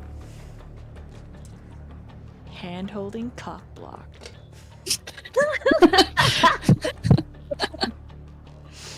What do I see as I enter the room? Okay, you want to use your perception or your passive perception? My passive, because it's probably going to be better. Alright, in your passive perception, it looks like a nice, empty little room. I Yes. also storm in, please. I need to get the shiny. Yeah, I'll move forward. Oh. Can I take a glancey glance? Yeah, go for it. Roll a perception. 10. Something else seems to appear in the room. Oh. What is it? May I also perceive. Okay, roll a perception. Oh, 19 plus 2. Something else appears in the room. Ooh. Heck? I think Bongu may also decide to look around as well, just to Roll perception. check it out.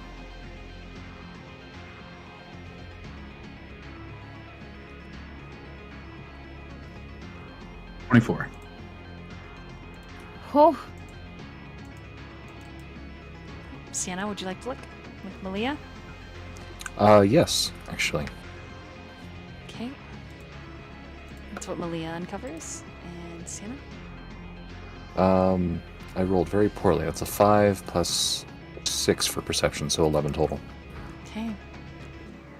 The treasures seem as though they have been here a lifetime or many lifetimes. Gold candelabras, gold gilded picture frame with a beautiful painting within. If we zoom in, we can see the beautiful painting.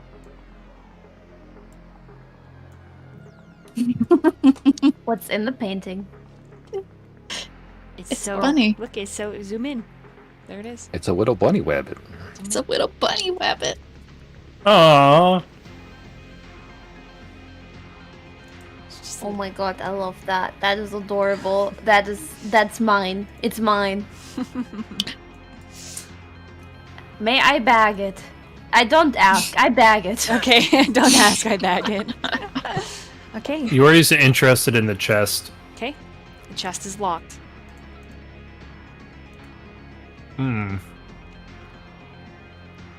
I'm curious, can I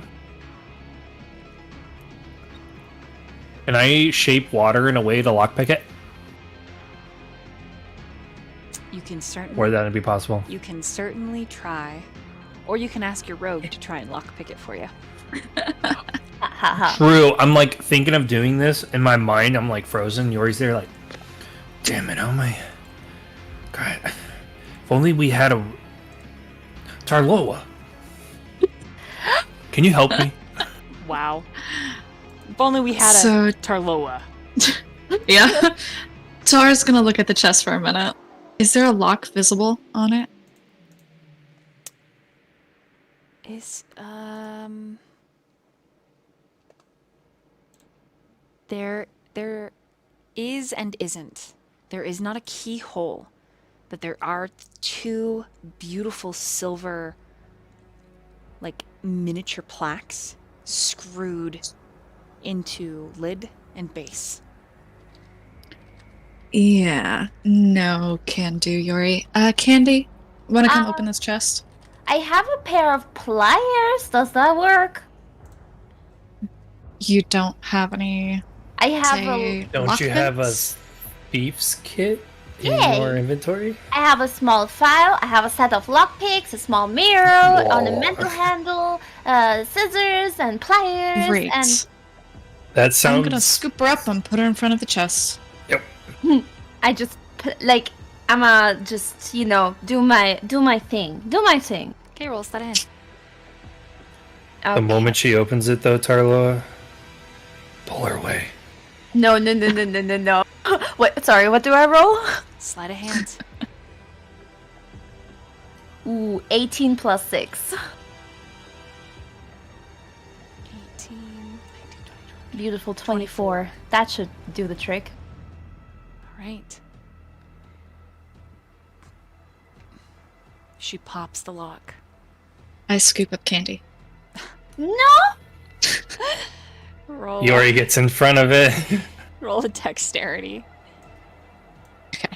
I mostly am scooping up candy in case there's like arrows popping out, but yes. All right. Do you see your mysterious painting? You have it forever now. Yes. I already put it down in my candy stolen goods list. So yeah. You'll see that it's now a handout, so you can show it off whenever. That's so cute. Yep. Nice. I got an 11 on my dex. Okay. Roll a dexterity saving throw, Candy. Okay, that is 11 plus 6, so 17. You do not grab her. She is right up there, right next to Yori. Yori, within, you find a set of 6 matching crystal chalices. Underneath, below, a thin strip of velvet, just to keep the crystal from scratching, is a crystal platter. And then below that, a set of forks, knives, and spoons, also in crystal. We can have a tea party. There was 6 items and There's 6 6 of us. chalices, Correct. and there's 6 of us. Mm-hmm. Tea party, I'm telling you.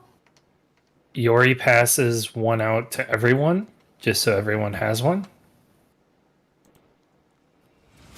And doesn't think much further past that. Do you guys take the chalices? Should we Yeah. even be touching these? Since I'm right next to Yuri, I'm going to be the first one to take one and see if anything happens. I'm gonna watch Tarloa and see if anything happens. Nothing seems to happen after Tarloa picks up the chalice. Okay. Mongo's gonna take a chalice. Okay, nothing seems to happen. I take it too. Okay, Yeah, Sienna will take one. all right. Malia takes one, and the last one to pick up a chalice is Yori. Right?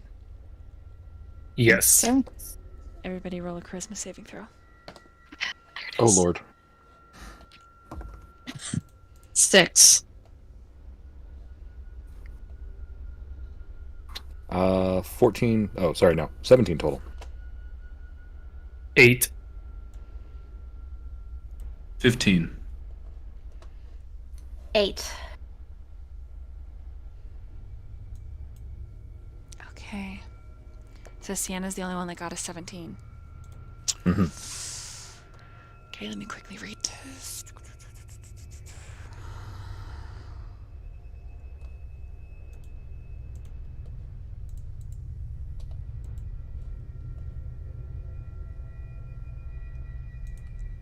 All right. The floor beneath you begins to rumble. And I need one of you to roll a percentile. And we're going to take a quick bathroom break. Yuri, do you want to roll it? And we're back.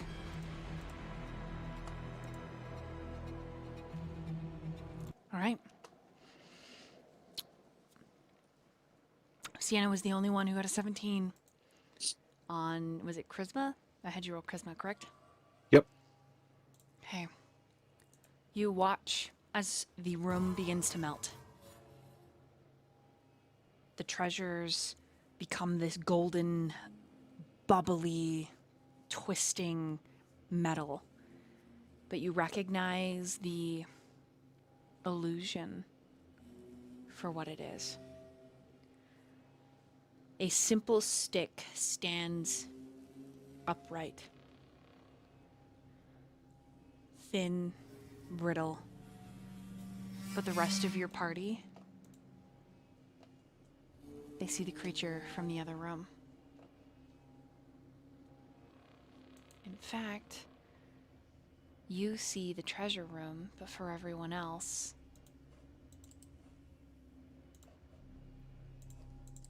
you're now in that same center room. Oh, I can't move. Let me grab you guys. Hmm? And the creature Oh man. is in front of you. So to me, it's like we never left. Correct. And the creature is just a stick. I mean, I guess we have some chop chop in action now. All right. Everybody roll initiatives.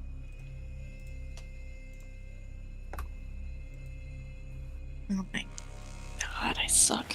20 total for initiative. Also 20 total for initiative. Ooh, spicy. Bongo's at 15. Also, 9 for initiative. Oh yeah, 9.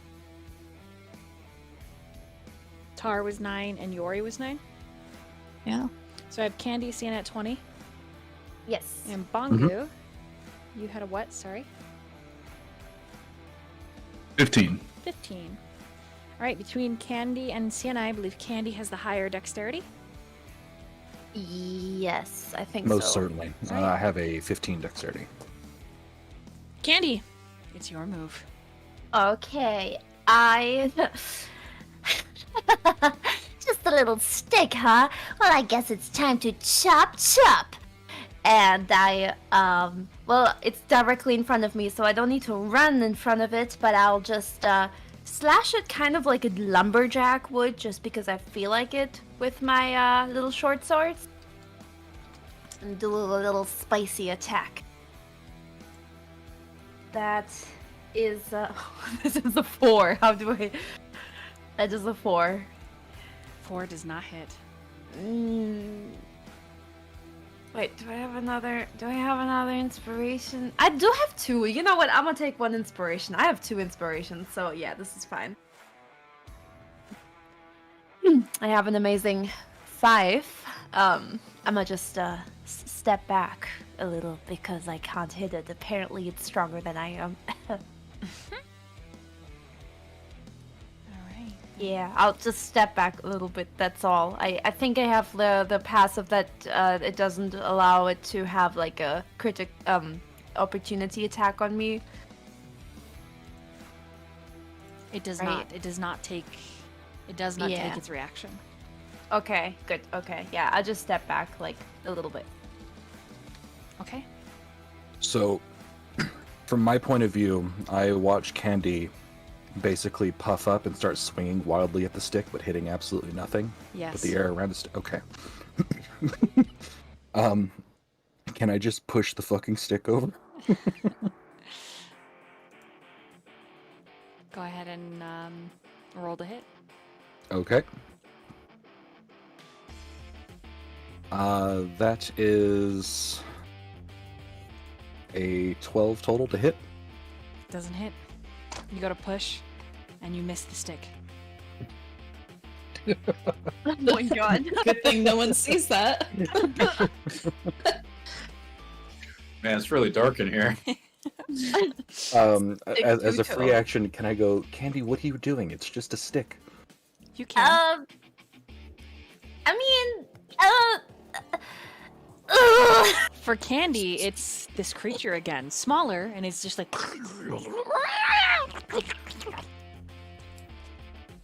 It's not a stick; it's a monster. yeah, it's a scary monster, and like it's like I just start to cry. Is everybody else? It's just a stick, right?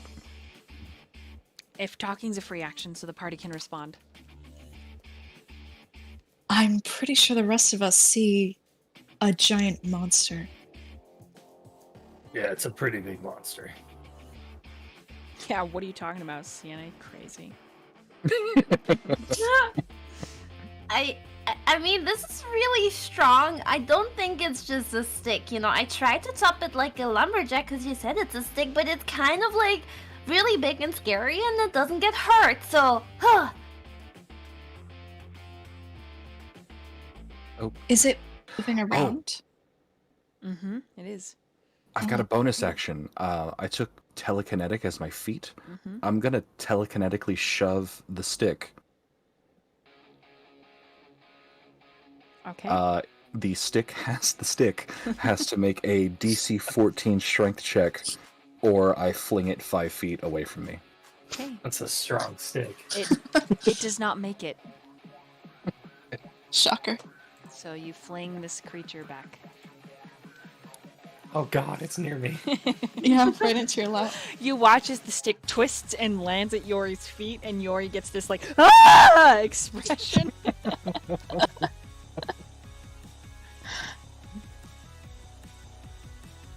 But I'm like, see, it's just a stick.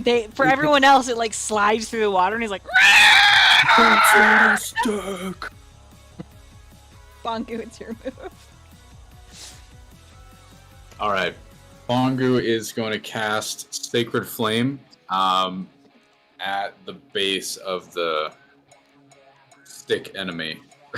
The creature. Yeah. So it's a dexterity saving throw. 14 is the DC. Oh my gosh, it criticals. Critical. Yeah, critical success. I rolled 20. Oh gosh. Does Okay. it take damage or half damage? Checking now.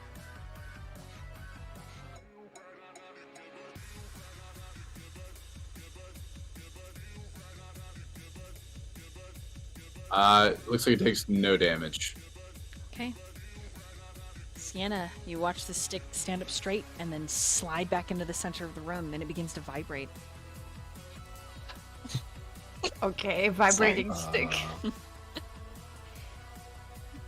For everyone else, the tentacled creature uses a reaction to shift forward. As it does, it sloshes through that brackish water. The stick makes a sound for you, Sienna. So, Like a voice is making that noise, or just like a child.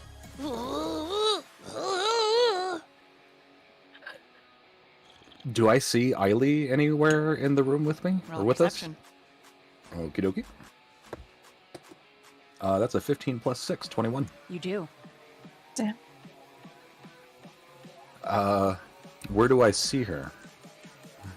So when you focus on the stick, you actually see that she's holding it and swinging it back and forth really hard.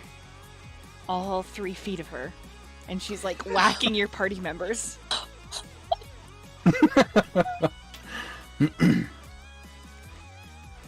Yep. When she sees you, she smiles and gives you a thumbs up, and just says, "Don't hold back! I'm a monster!" Ah! Everyone else, you hear.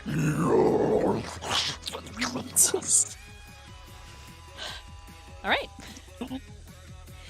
Between Tar and Yori, who has the higher dexterity bonus? Like modifier. Not me. All right, then it's Right. Bongu. I only have +2. Oh wait, Oh, Bongu. then I yeah, do. missed. So, Tar, your turn. Alright. Yeah, I'm more of a wisdom character.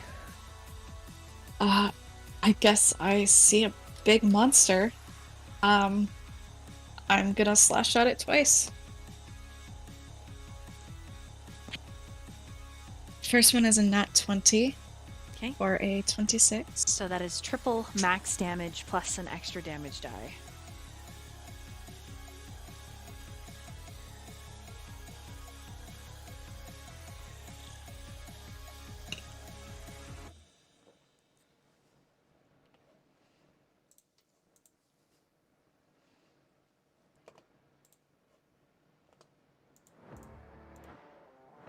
So how much damage would you do?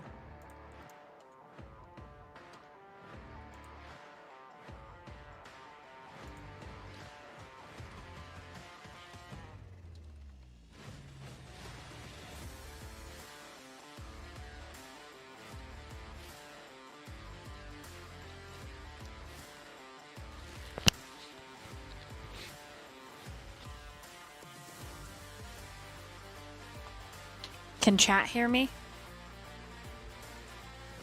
Just not Discord.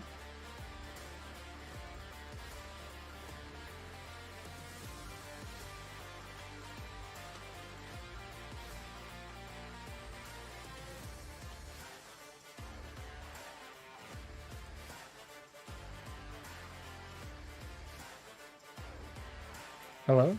Hello? Can you hear us? I can hear Hello? you. Hello. Can chat hear me? Oh, Hello. Hello.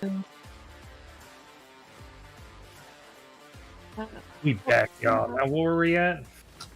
I hit a net 20. So triple max damage plus an extra damage die.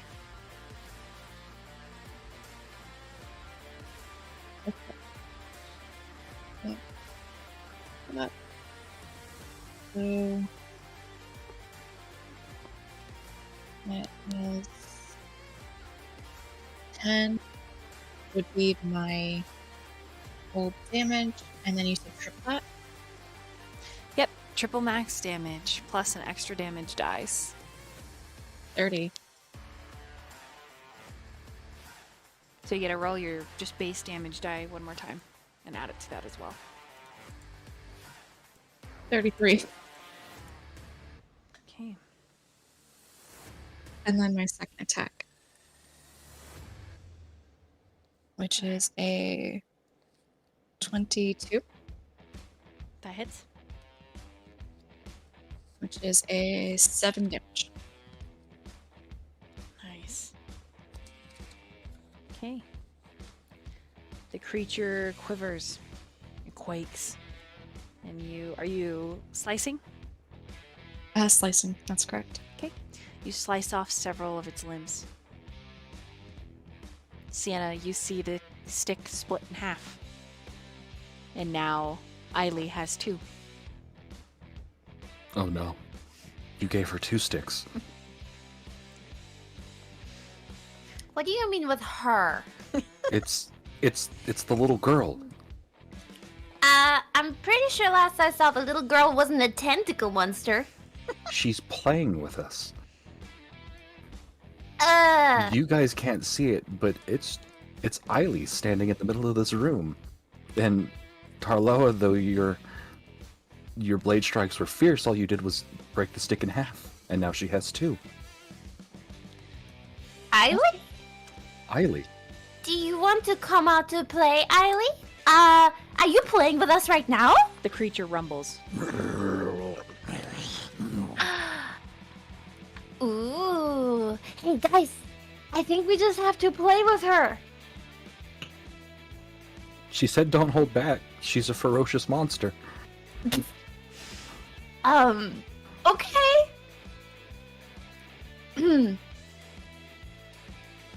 I somehow don't want to, like, slash at Eiley anymore now that I know that it's actually her. Anything else for your turn, Tar? Carloa's just ripping limbs off. Tar is now confused and less aggressive and just kind of staring at the not tentacle monster. That's it. Okay. Yori, it's your move. Alright.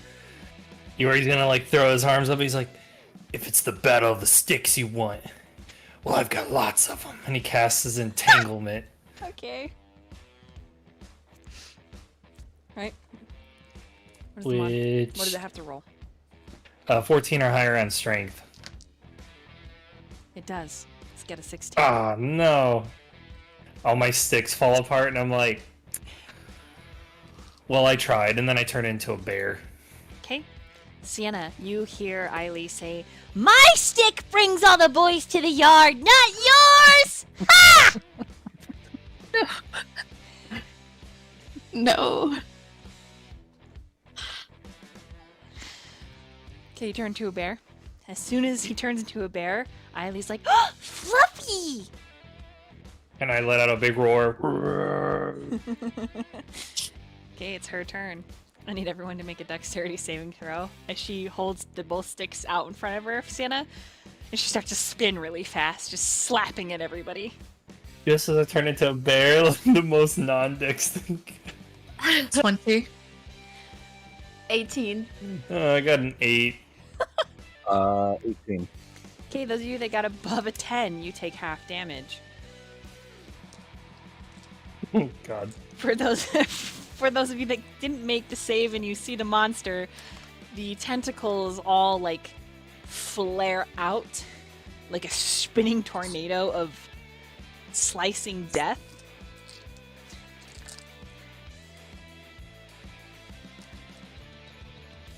"16 damage if you did not make the save, as you are bludgeoned and slashed by the tentacles. And it is literally Eiley, just her tiny little form running up and being, yeah! Yeah! Just slapping Yori's the shit out of Shins. He's gonna lay down on his side in bear form and let out like a little cry to maybe see if she'll stop and be like, Roll a performance. Is Bonku still up? Yeah. Yeah. I took half damage.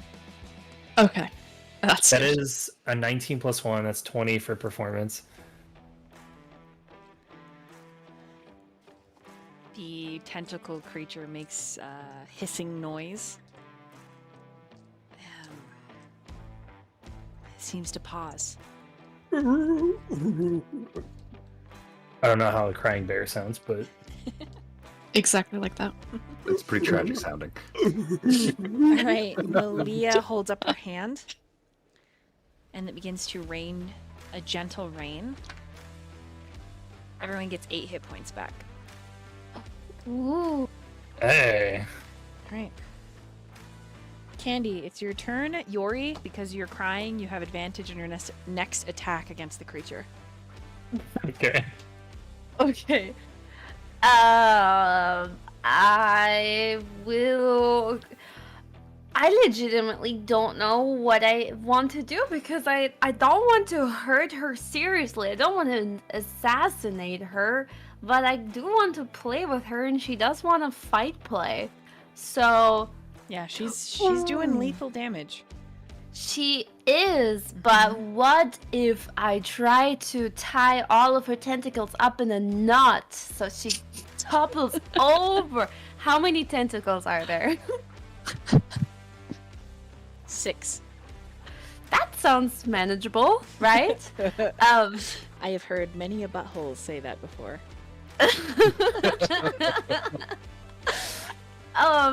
Hey guys, how about we tie all the tentacles together? She can't attack anymore then, and then we can tickle her. So I will climb on top of her and try to knot them all together. Maybe with a little bit of help from the others. Haha, maybe? Yeah? You want to help me? Yeah. Okay. Absolutely. If you guys give up your turns, I'll allow you all to roll to tie the creature up. Okay. I'm down. Tar, Yori. I'm a bear, so I can't really tie things with my hands. Yeah, You can but hold her down. Right. You can help. Okay, I'll just sit on her. Okay, what about you, Tar? How many people are needed for this? All of you.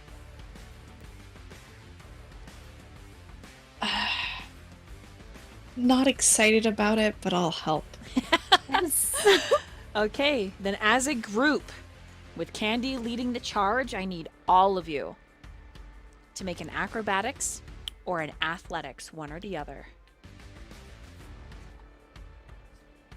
Natural 20 Oh shit. Holy or crap. 26. Holy shit. 18 plus 6, so 24. 16 total acrobatics. 17 plus 3 for acrobatics. 20. 21 for athletics as a bear. Holy shit. Alright. I'm doing backflips towards her. Okay. It is as if all of you have been possessed by some kung fu master. Candy leading the charge up and under, around, tentacles flying towards you, following you, that snapping, cracking sound, which you now recognize as breaking sticks, thin, willowy things snapping, and you get her all sorts of twisted. You stand triumphantly, and the scene changes.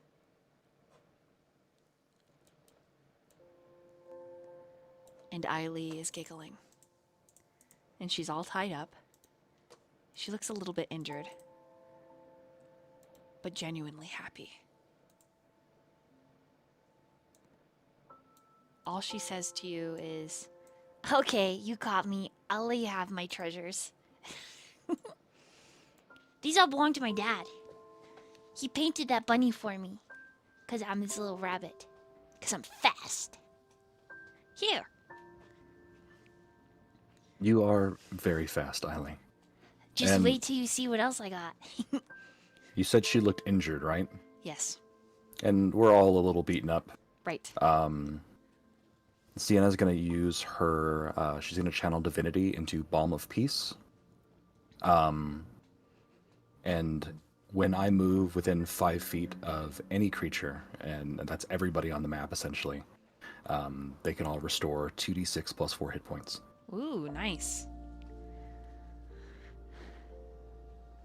Did you all give Eiley your name? I don't think I Tar hasn't. introduced her, or myself to her, no. So then it's here that she's going to ask each of you what your names are.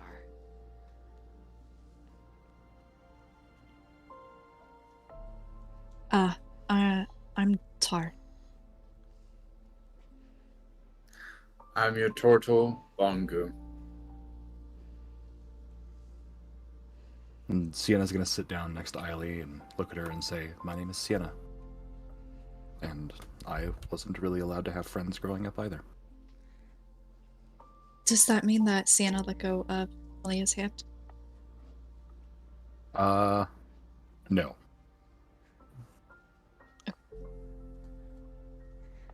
And I already introduced myself to you. I'm Candy. Yori turns 90 degrees, JoJo style, leans back, puts his hand at a V shape on his head, and says, "And I'm Yori." She just giggles. That was a fun game.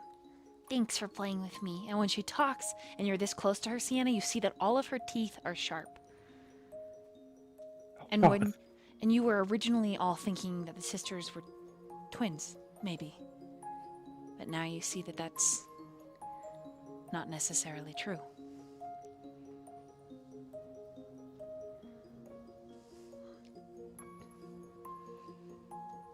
She gives you a hug, Sienna, and she sniffs your hair. And she says, I think I'm gonna remember what you smell like forever. She, taken aback, she goes, What does it smell like?" Home.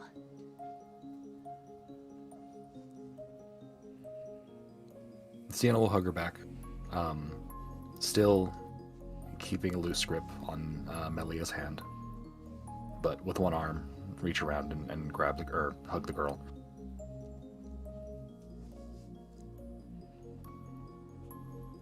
Can we all be friends? I think we already are. Bongu's gonna nod in agreement. Friends forever. Oh, yeah. I'm gonna walk up to Ailey. Is that what it was? Eiley, yeah. Ailey, yes. And crouch, get on one knee, and pull out a little dagger. This is for you. It'll do much, much more damage than a stick. Oh. Are you sure you want me to use this against you? Well, I would hope that you don't use it against us. Oh. I think every little girl should have a proper weapon. Oh. Thank you. And she hugs it close. Here. And she starts spreading out the gold on the ground. You guys can have this.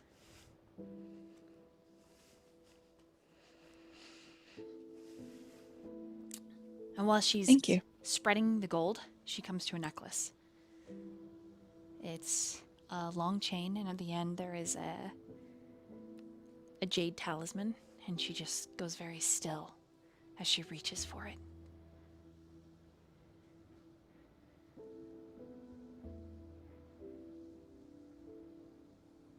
What is that?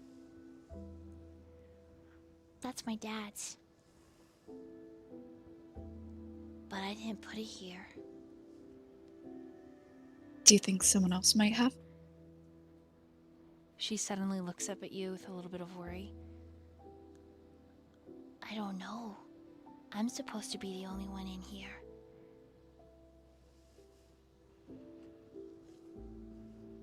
Do you mind if we take a look at that?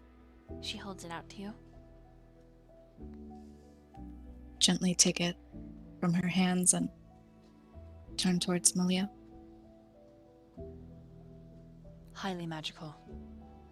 In fact, I think if we all touch it, we're going to see something. I think this is a piece of fragmented memory.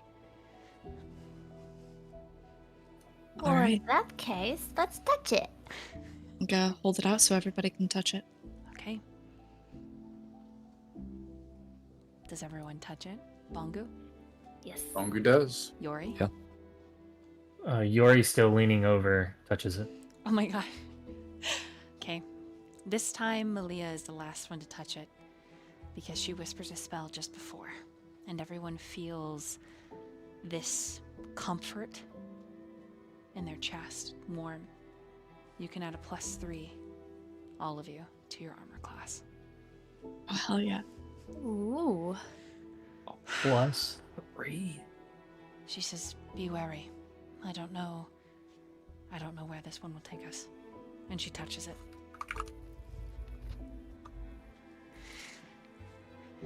You are propelled across time and space to a open war zone.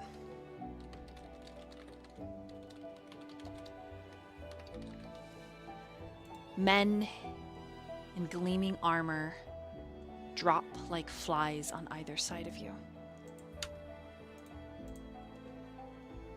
And on opposite sides of the battlefield are two great warriors. One on a high hill atop a serpentine creature. The creature looks draconic, but not quite. That man wears a dark blue, deep as a midnight ocean armor, and emblazoned on the chest, a serpentine creature like the one he rides.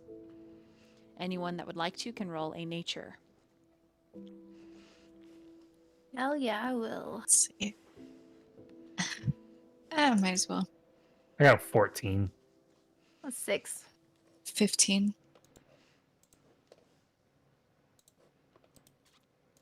13. 17 total. Okay.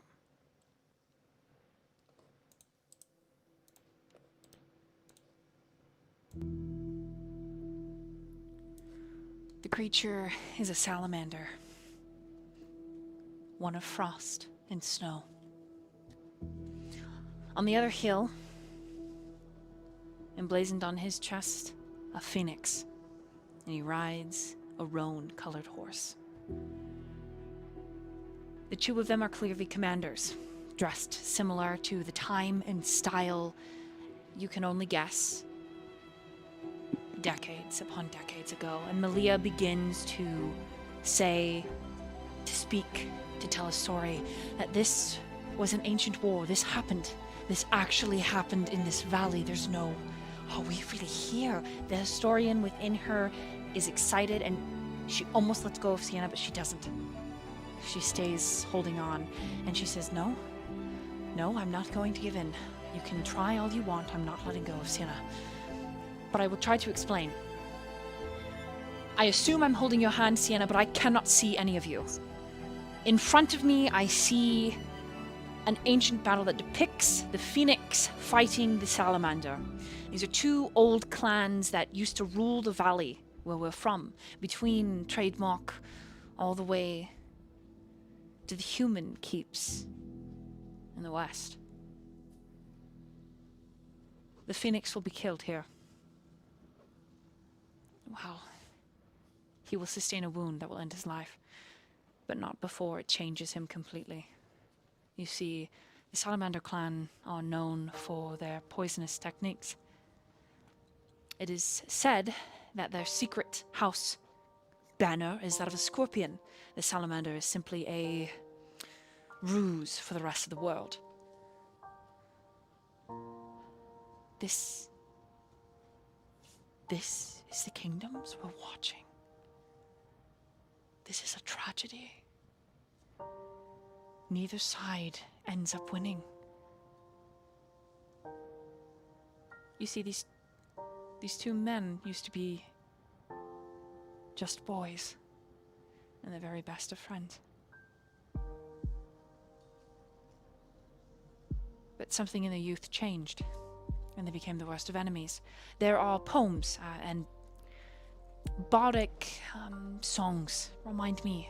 I'll show you when we're out of this. God, please let me not let go of Sienna's hand. You just hear her muttering to herself, but Malia can't see any of you. The rest of you can see each other, and you see the scene play out. The battle. You see the striking wound. These two friends. What hurts the most is before the wound is struck, the salamander calls out to the phoenix. The phoenix is the faster rider, the swifter, the more swift soldier, stronger. And he parries and he drops the salamander, and the salamander begs for his life. So the phoenix sheathes his sword and bends down, and that is when the needle pierces into the phoenix's side, right up in the armpit, the soft part of the armor. The phoenix makes this guttural sound. And before he passes out, he touches his friend's face, and he says, "I forgive you."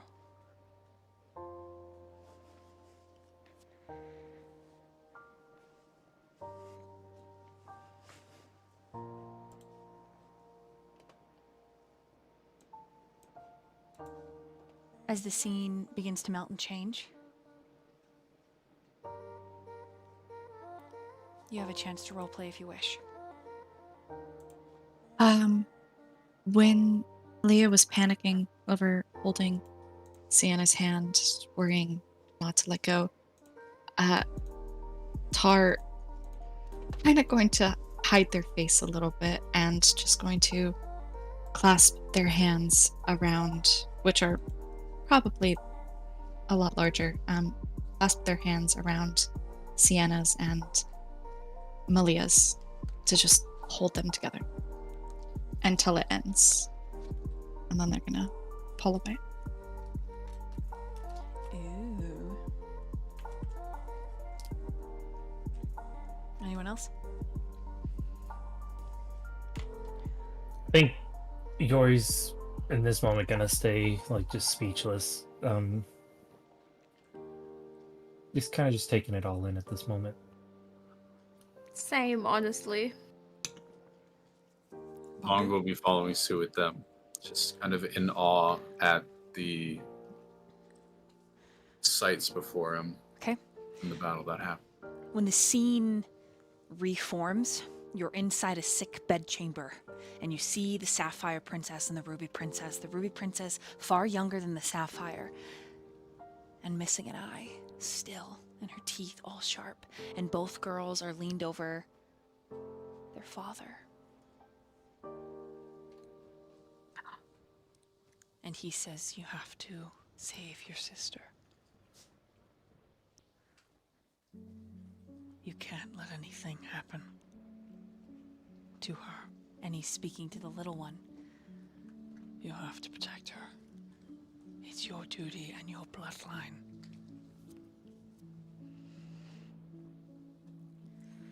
More information pours in with doctors from the inner court. A different queen and a different king. The queen... The queen looks hateful at the scene before her.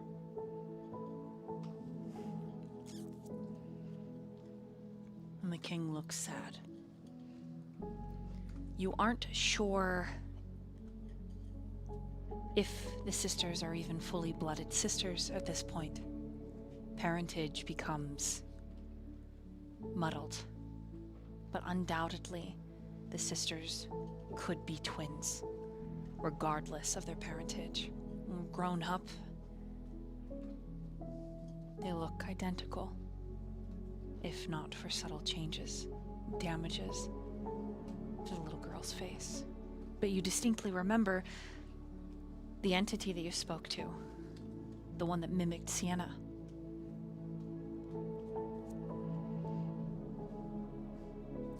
Trigger warning. Whew.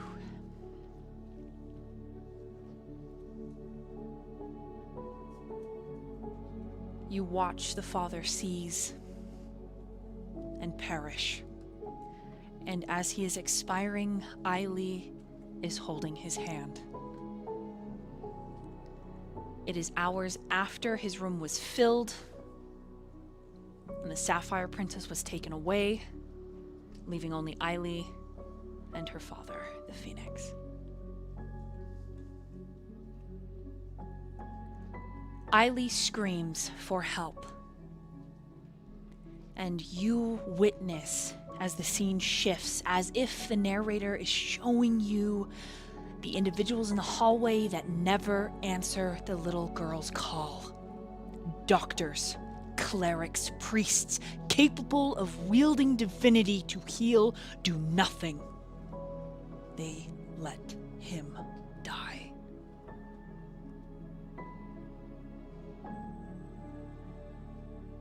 And you watch desperately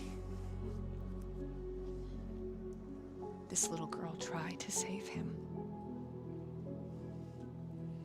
Mimicking the actions that she's seen the court healers do before, heating water, taking a towel to his face, mixing up medicine with motor and grind, turning it into a tea, but he doesn't drink it. He continues to seize, and they grow worse and worse until his back begins to bow so aggressively, so hard that eventually there is a sickening snap. And still he doesn't perish. You watch in horror as more of his bones break. And even though she tries, she is helpless to save him.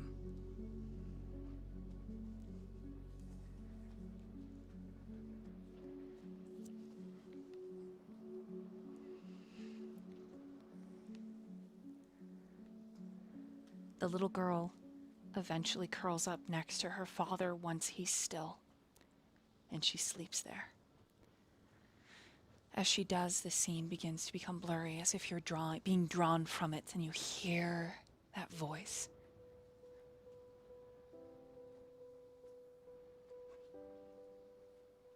They could have saved him.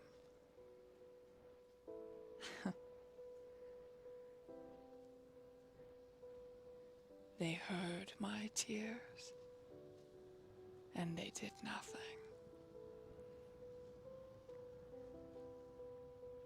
They stood, cowards, afraid. And so in extinguishing their lives, I felt a deep satisfaction as I grew and became what I am. I regret not taking the lives of those who stole what was most precious to me. And still, you're here. Still, you push on, curious to see the rest of a tormented, tortured life. Still, do you wish to save? Because I enjoy their screams. And there's a sudden flash. The ground rumbles and you can smell smoke fire, and you hear people screaming for help, and you see a much older Ailey standing before the castle as it burns.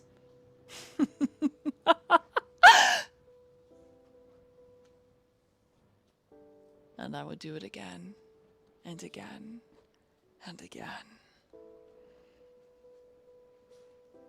Will you still press forward?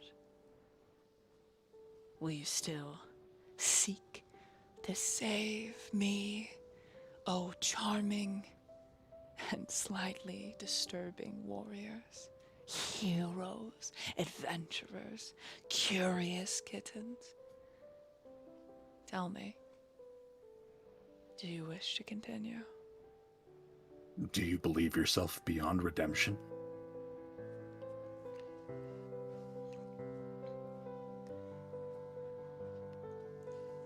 At every turn, every scene that we've seen play out through your life, you have been dealt unspeakable cruelties.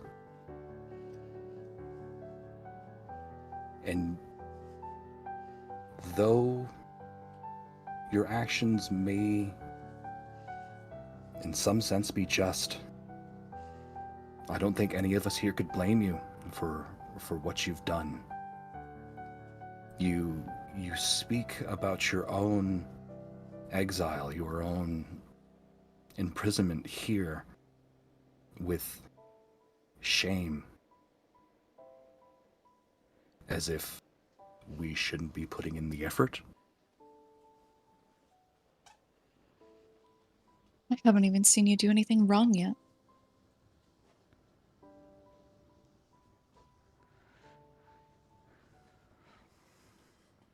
As a I don't healer see why you myself, wouldn't.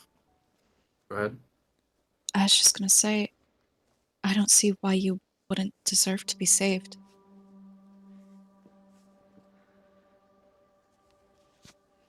Tell us this, if you will.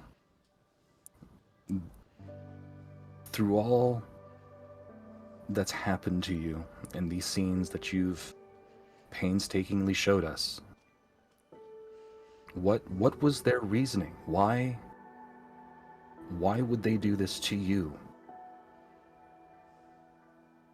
Because you were different? Is it a...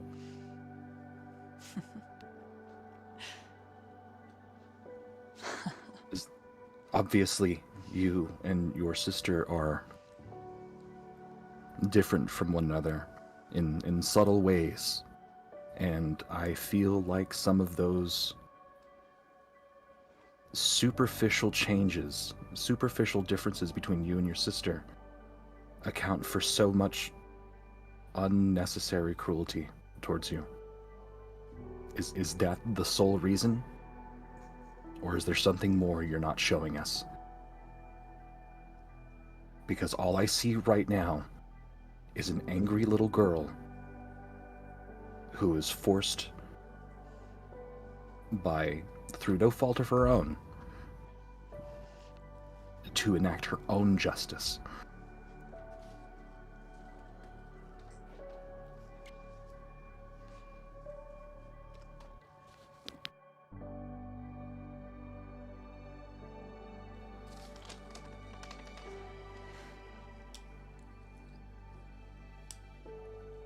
Foul blood.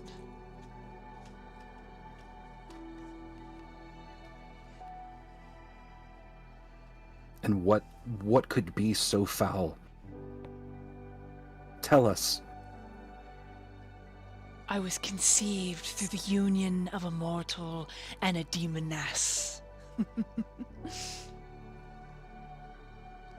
So this all amounts to nothing more than sins of the father?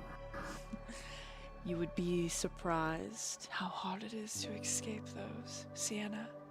After all, and she moves right up towards you, and her hands caress both of your cheeks, the curved raptor-like nails gently scratching.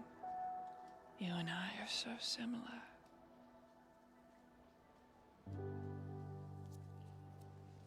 Perhaps. There's much I may have done differently when I escaped, had I had the same power you did. That's why you should stay. Hand is gonna tighten on Sienna. and let me teach you. And she grins, and you see that all her teeth are sharp. Let us burn them all. But what would we gain from that? Peace. Freedom. Any who would enact their own selfish desires on others would be smashed, crushed, crying to a god that doesn't care.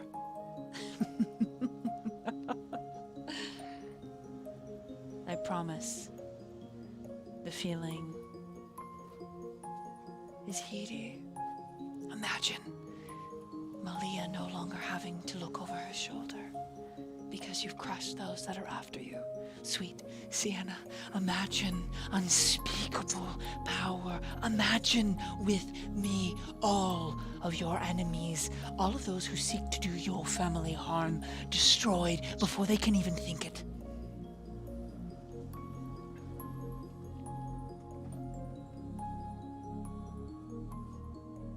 I don't think that would bring peace. Hurt people hurt people. But as long as the dead are not brought back to life, they stay where they belong. Should we not do more to end the cycles of wanton cruelty that make this world what it is? So long as freedom of choice exists, you will have men who take advantage of little girls. You will have people who hate those that are different. You will have women that lie and cheat and steal. So no. So long as free will exists, it is best to murder those that use their will to harm others. No? No. Justice has to be meticulous, measured. Then measure it by the metal of your personhood. Those that hurt you deserve to die. And I hope one day I can enact that justice. But not in the same way you did.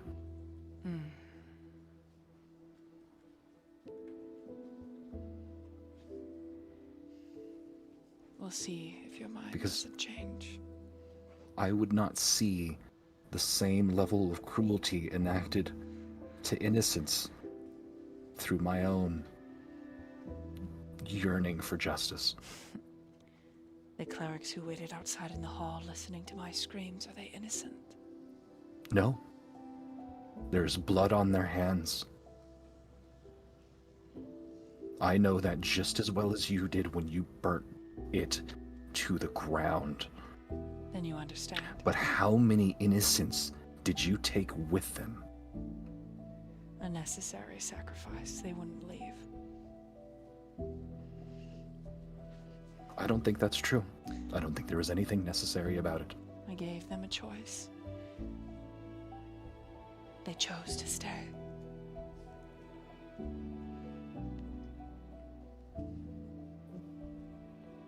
What comes with this promise of power? To be able to destroy. Hurt Peace. those who have hurt others. Peace from your suffering. Revenge. Hope. And the ability to never be harmed again. And yet, with free will, more people will eventually be harmed.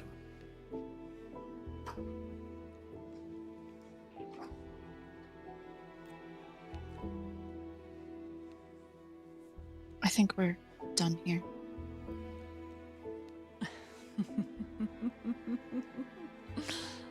Continue if you wish. If you really think I can be saved. And the door slides See open. you soon.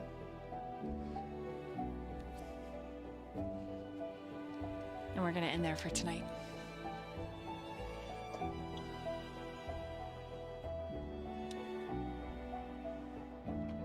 Whew. God, die.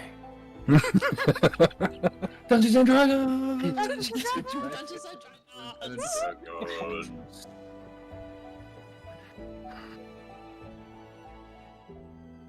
Good job, guys. Good job, Sienna. Good job to you. I hope you were.